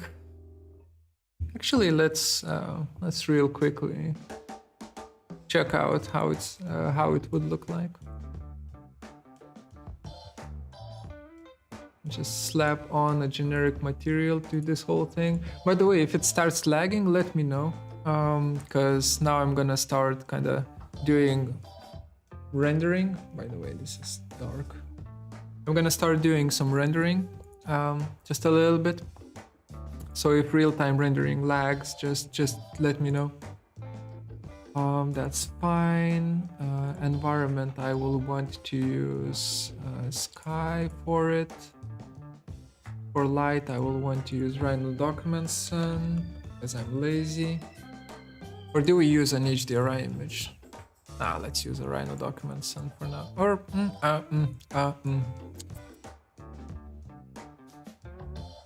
Ah, screw it. Let's use an HDRI image. I'm lazy. I'll just get one real fast.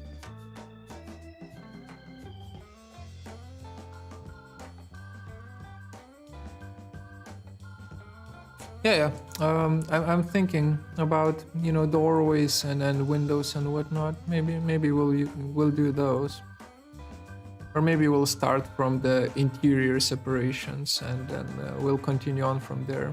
We'll see. I'm still not sure. Let's do sunset.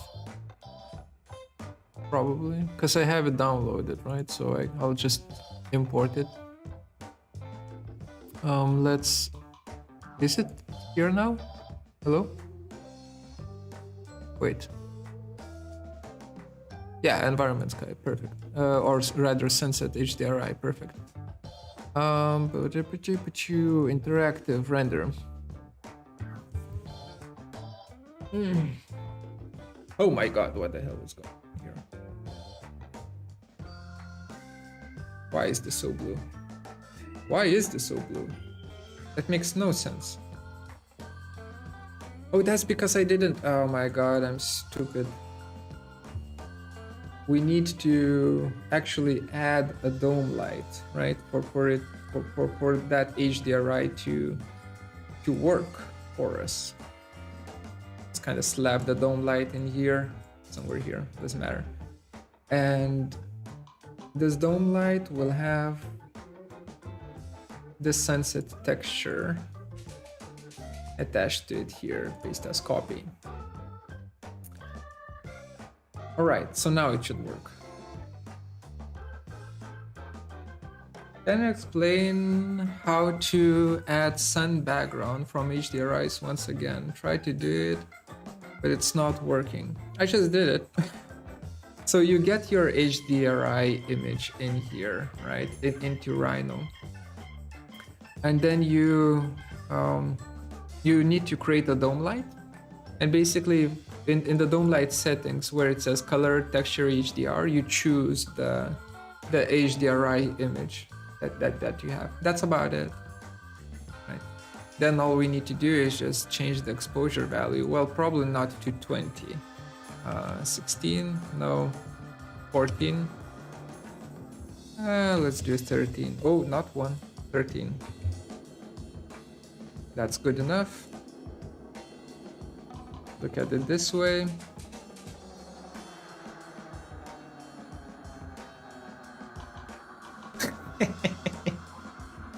Yeah. That opening, I'll need to work on that opening for sure. I mean, it's not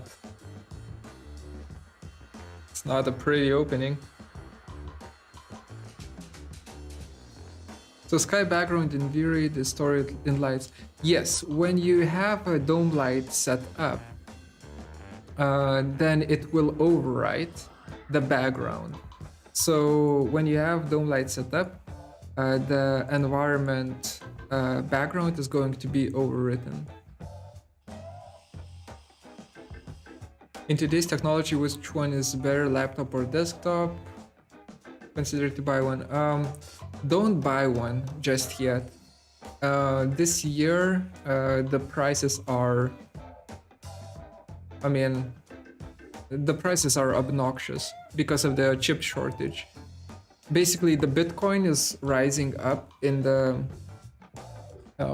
price quite drastically, and everyone is buying graphics cards and whatnot to mine Bitcoin, right? Especially China, which makes the chip shortage quite drastic, right? And they expect the chip shortage to be until the remainder of this year, right? So throughout this whole year, which makes it so that graphics cards are extremely expensive to buy right now.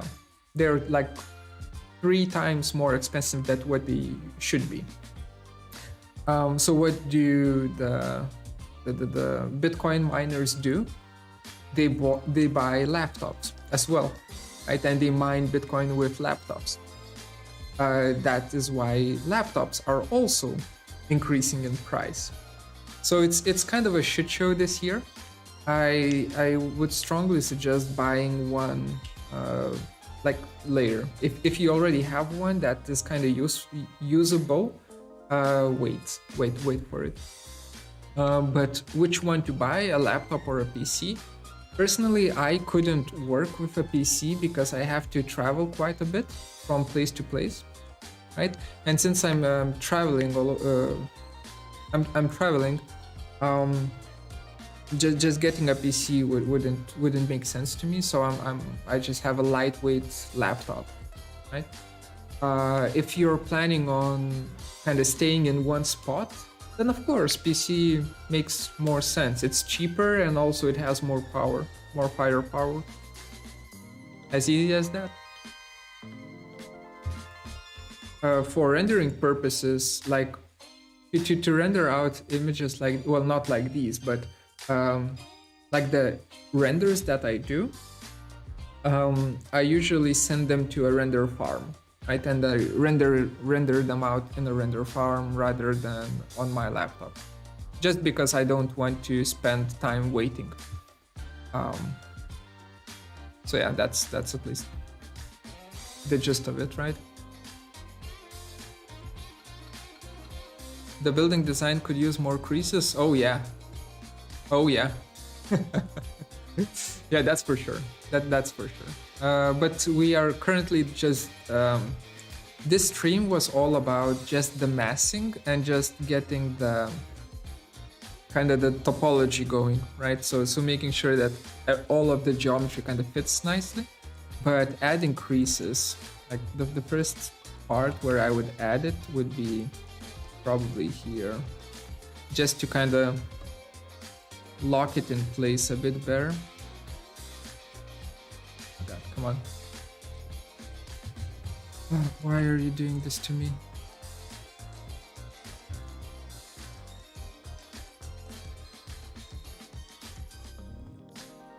Right. So getting some sharp edges in there.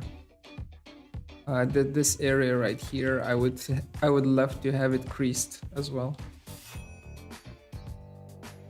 And this will probably not work. Why? Hello? Crease. Yeah, okay, so it is creasing. That was weird. Crease. Right. So I kind of want to do this for the rest of the building. Actually, there's one thing that I really want to do. I want to solve this. This is stupid. This looks real stupid. How do we solve it? Maybe we just do delete. Let's just see how that works. Bridge. No, that's a bit better. Okay, let's do it this way then.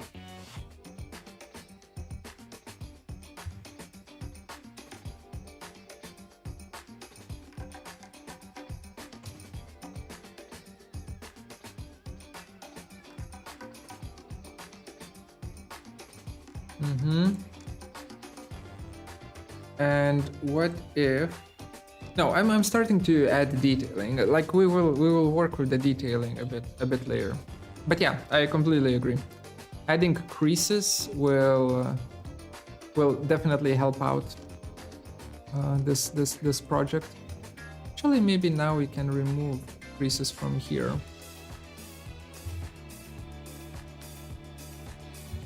But basically, I want to have as little of kind of layers of complexity as possible at this stage, just so that it doesn't screw me over, right? Just so that I don't need to deal with too many things at the same time.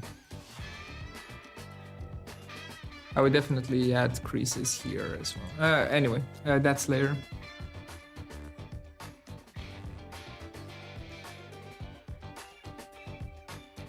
Yeah, Corbusier's Villa Savoye is the one of my favorite ones for sure.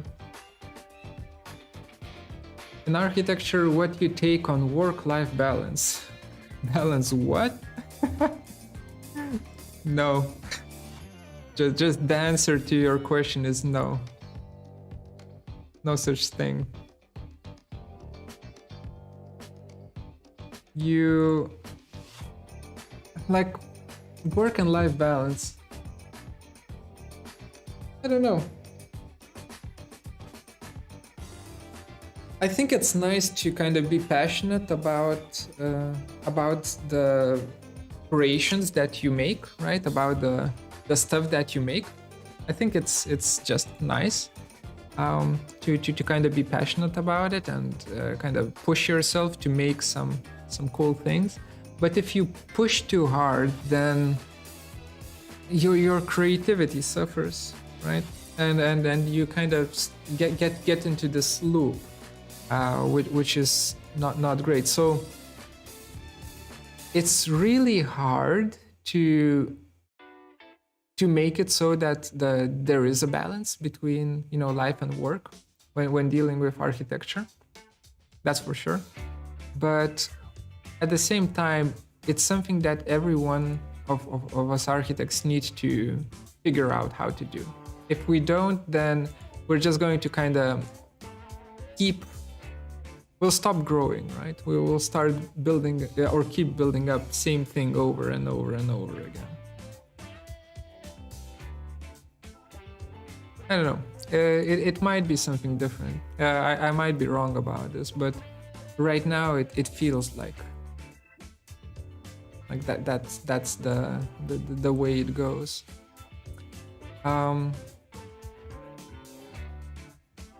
Because you only get these moments of inspiration, right? When you're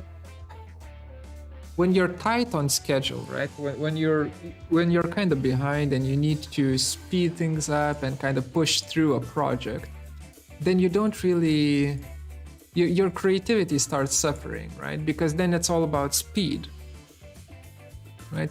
So you definitely want breathers where you would think about different topologies, different ways of how you can work with the geometry and with these kind of shapes and spaces and whatnot. So work and life balance.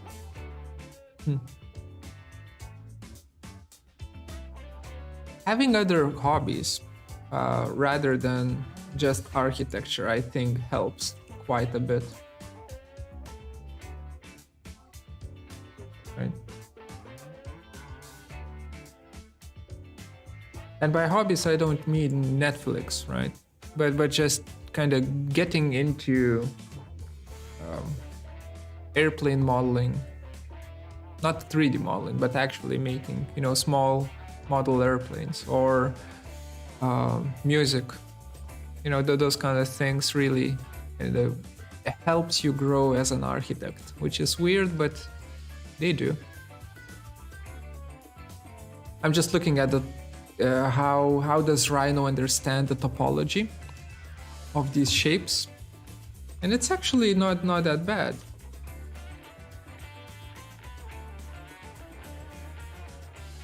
Okay, let's zoom in.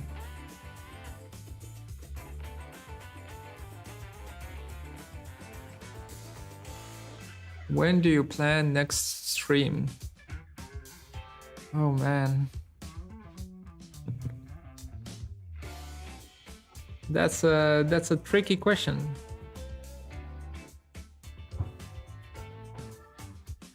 I don't know. I would love to stream during weekdays. I would really love to, but it's just I get so tired after the day's work that I wouldn't be able to talk this way to you guys. Right? I would just kind of sit there and be like, yeah, so we're gonna kind of offset this. I don't care. Maybe let's create a staircase. I don't care, right? So I think for the streams to have high quality, it's weekends, probably next Saturday or Sunday. We're gonna kind of continue on from here. I might even do a stream that is like 2 streams, one on Saturday and one on Sunday, depending on how much time I'll have during the weekend. what are my other hobbies? I'm making like, what are my other hobbies?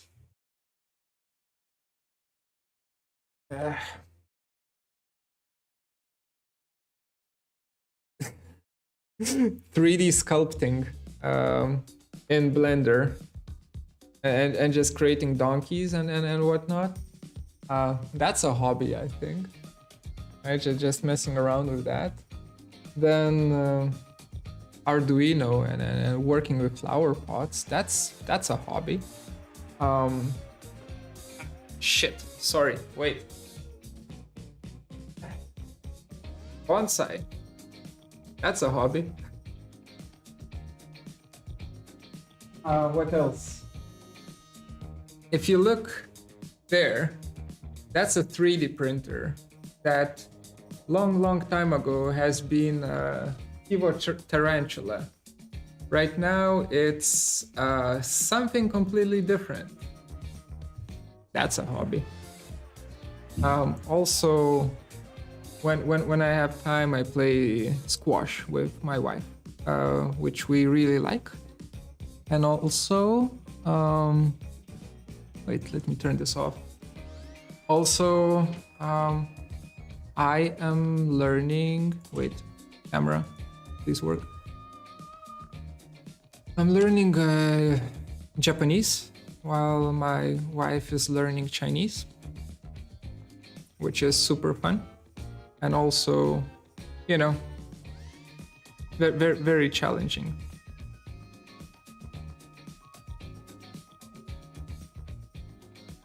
Konnichiwa, Gediminas to iimasu. And so on. So I have a lot of these kind of small hobbies here and there. Like the biggest one for me is traveling, by far. Like that's traveling and hiking all over the place, right? Just getting in a car, driving to the mountains, and kind of hiking. Either it be the mountains or the seaside, doesn't matter.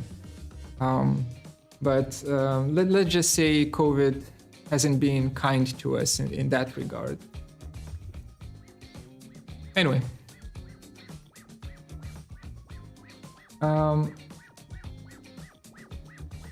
I think, what do we think about this? Like, this is very low resolution, I know, but I think the form,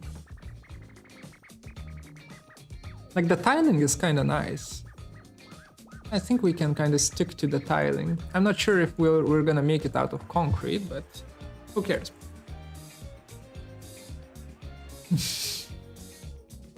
Parametric PewDiePie, yeah.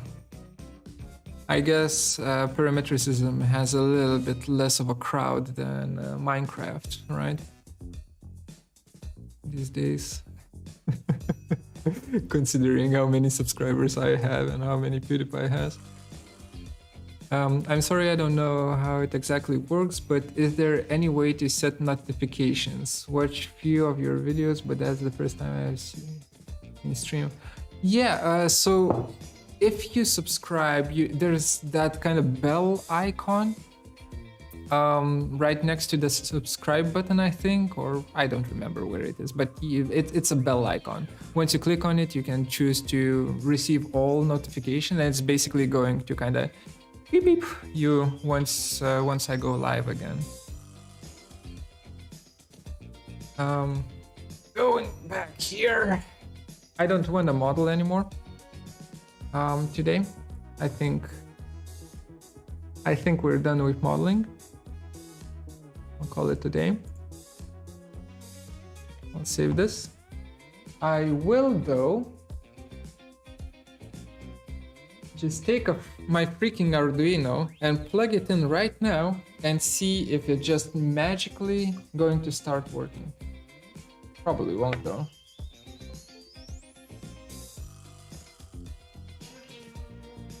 Oh, that's a dead Arduino board right there. Shit. It is Rhino 7.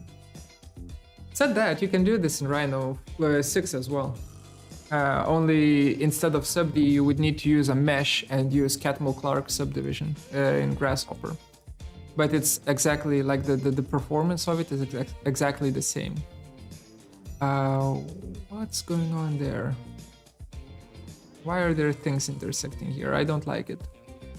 I wanna investigate. So it goes in here, huh? Can we make it go back? Yes, we can. Okay, great. That means I just need to select these two and kind of move them back in place like that. Now it should work. I think now it's gonna be cleaner. Tab. Yeah, that's better. What about here? This is not good. You move back. Tab. Much better. Okay. Okay, so that works. And I think we just kind of add a crease here.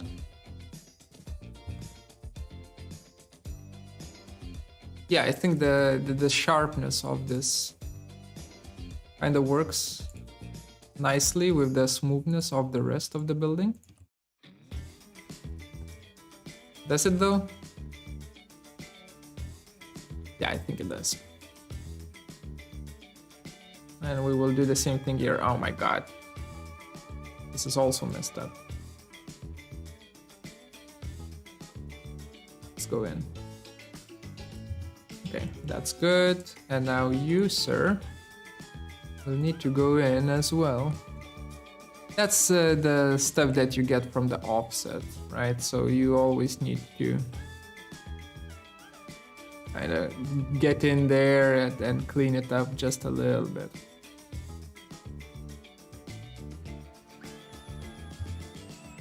Flat style is kind of cool. Yeah, yeah. I mean, it depends what you do with it, right? You can achieve really beautiful results with just, you know, a bunch of boxes that are being booleaned together.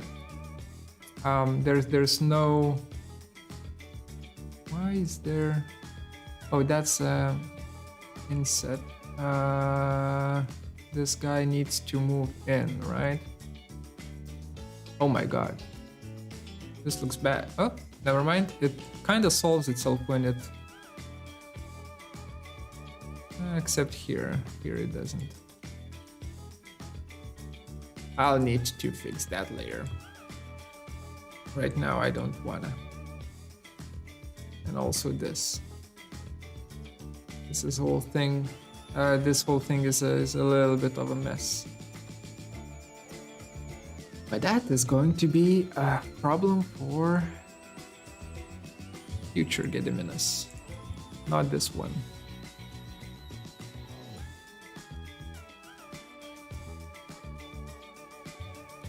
You always want to, by the way, when working with, you know, architecture like this, you always want to pair. Something that is sharp with something that is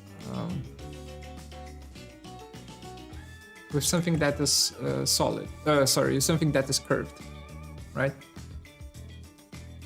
So you always want to work with creases against a smooth curvilinear shapes to get the desired result. I think that's good. So this is going to be a pretty dark one. I kind of want a window in there.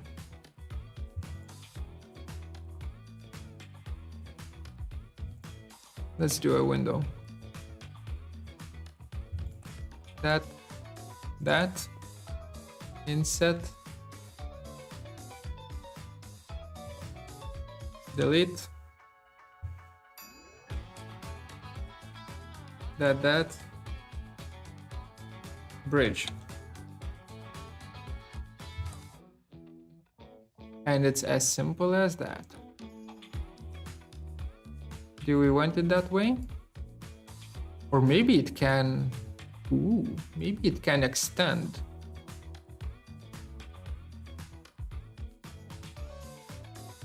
Nah, I think that would be a little bit too much if it also extends.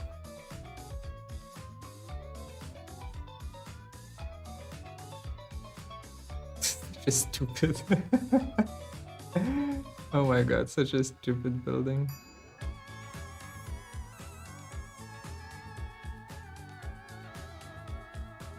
What's the concept of the model? Am I just experimenting? The concept of the model is we are making a building. That's the concept. That's basically it. Everything else is just we are kind of winging it and seeing what works and what it doesn't. I think once we add like a... Wait, I wanna add a tree there. Vegetation. Do I have a tree downloaded? I should have a tree downloaded, right? Scroll, scroll, scroll, scroll, scroll, scroll. That's a nice one. That's a big one. Let's grab a small one. Plop. There we go.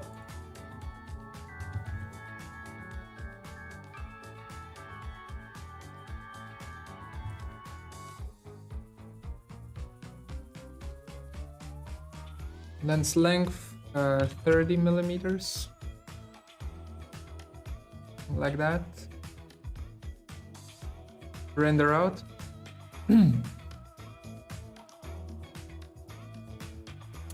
Yes, forgot about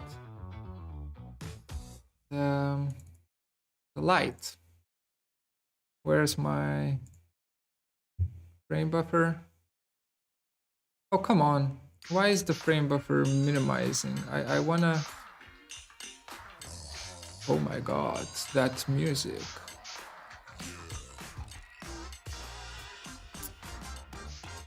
Just bear with me for a second. Like that. Okay, so... Yo, light, can you kind of turn there?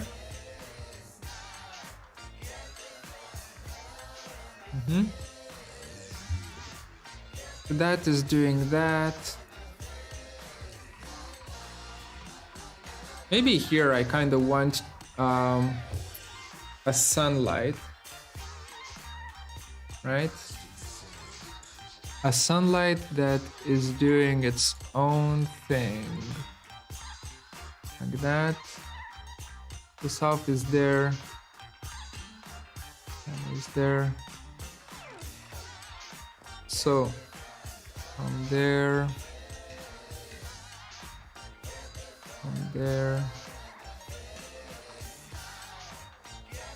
like that. Okay, that's good enough light. And then we slap on a little bit of that sweet environment fog.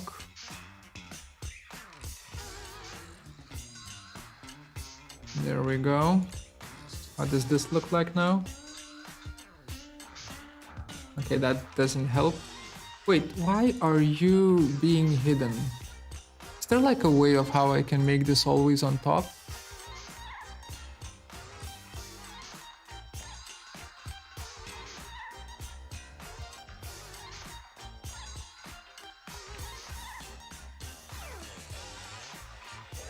What? Come on. With every update, bevel instead of crease? Maybe. I don't know. Like for an architectural scale, if I wasn't lazy, I would probably use bevel. That's true. But I'm kinda lazy. let's do distance of, let's do a height. So this is in millimeters. Oh, right. This is in millimeters, right? So we need a height of, let's do 10 meters for height. And this is now completely black. But if distance is 10,000, now this is starting to look like what I want. But 10,000 is a little bit too much, right? Too intense. So let's do 50,000, 5 times more. So we get a few God rays in here.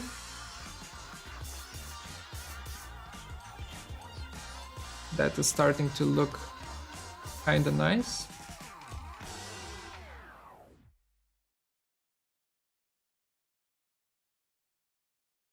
Maybe something like this. Why did it stop, by the way? Why does it keep being hidden? Now it's not being hidden. That was a weird bug. Okay, actually I want to look at it from here. Maybe from here. Something like that. And then we change the sun a bit. Now I'm just messing around. As you can see, I stopped modeling, right? For today, I will not model anymore. Just because I'm tired. North?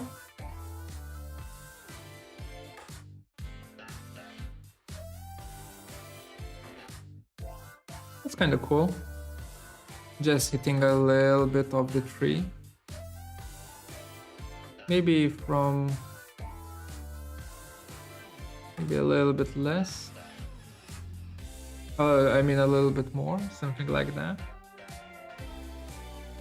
Kinda nice. And now what if instead of this regular material, what if we say that it's generic and it has reflections turned on? That's kind of reflecting stuff.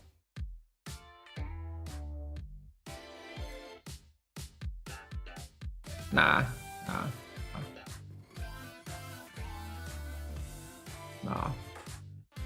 We do this instead, and for emission, we will choose some sort of a fog color. Like this orange glow, I kind of like it, so I'll use a fog color that's slightly brownish, right? And emission multiplier, I'll just switch this to like 2, so it's dusty.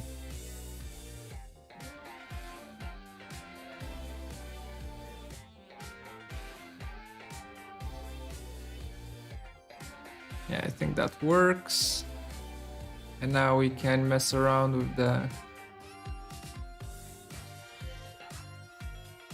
exposure control, for instance. Just ramp up the exposure a bit. Ramp up the contrast. Maybe increase the exposure even further.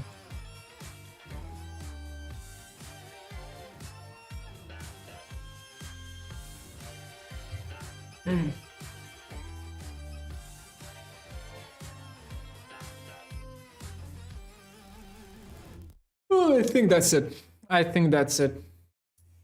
It's enough for today. For today, it's enough. This should have been a flower pot stream, but instead it became let's make a blobby house stream, which is also kind of fun, I guess, to do. Next time we will continue on detailing this house. We go away for now. We'll continue on with the detailing of this house. That boy right here.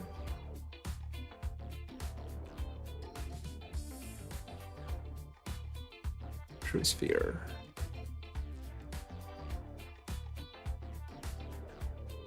Turntable. Damn. That is it. That is it for today. Hope you all enjoyed the stream.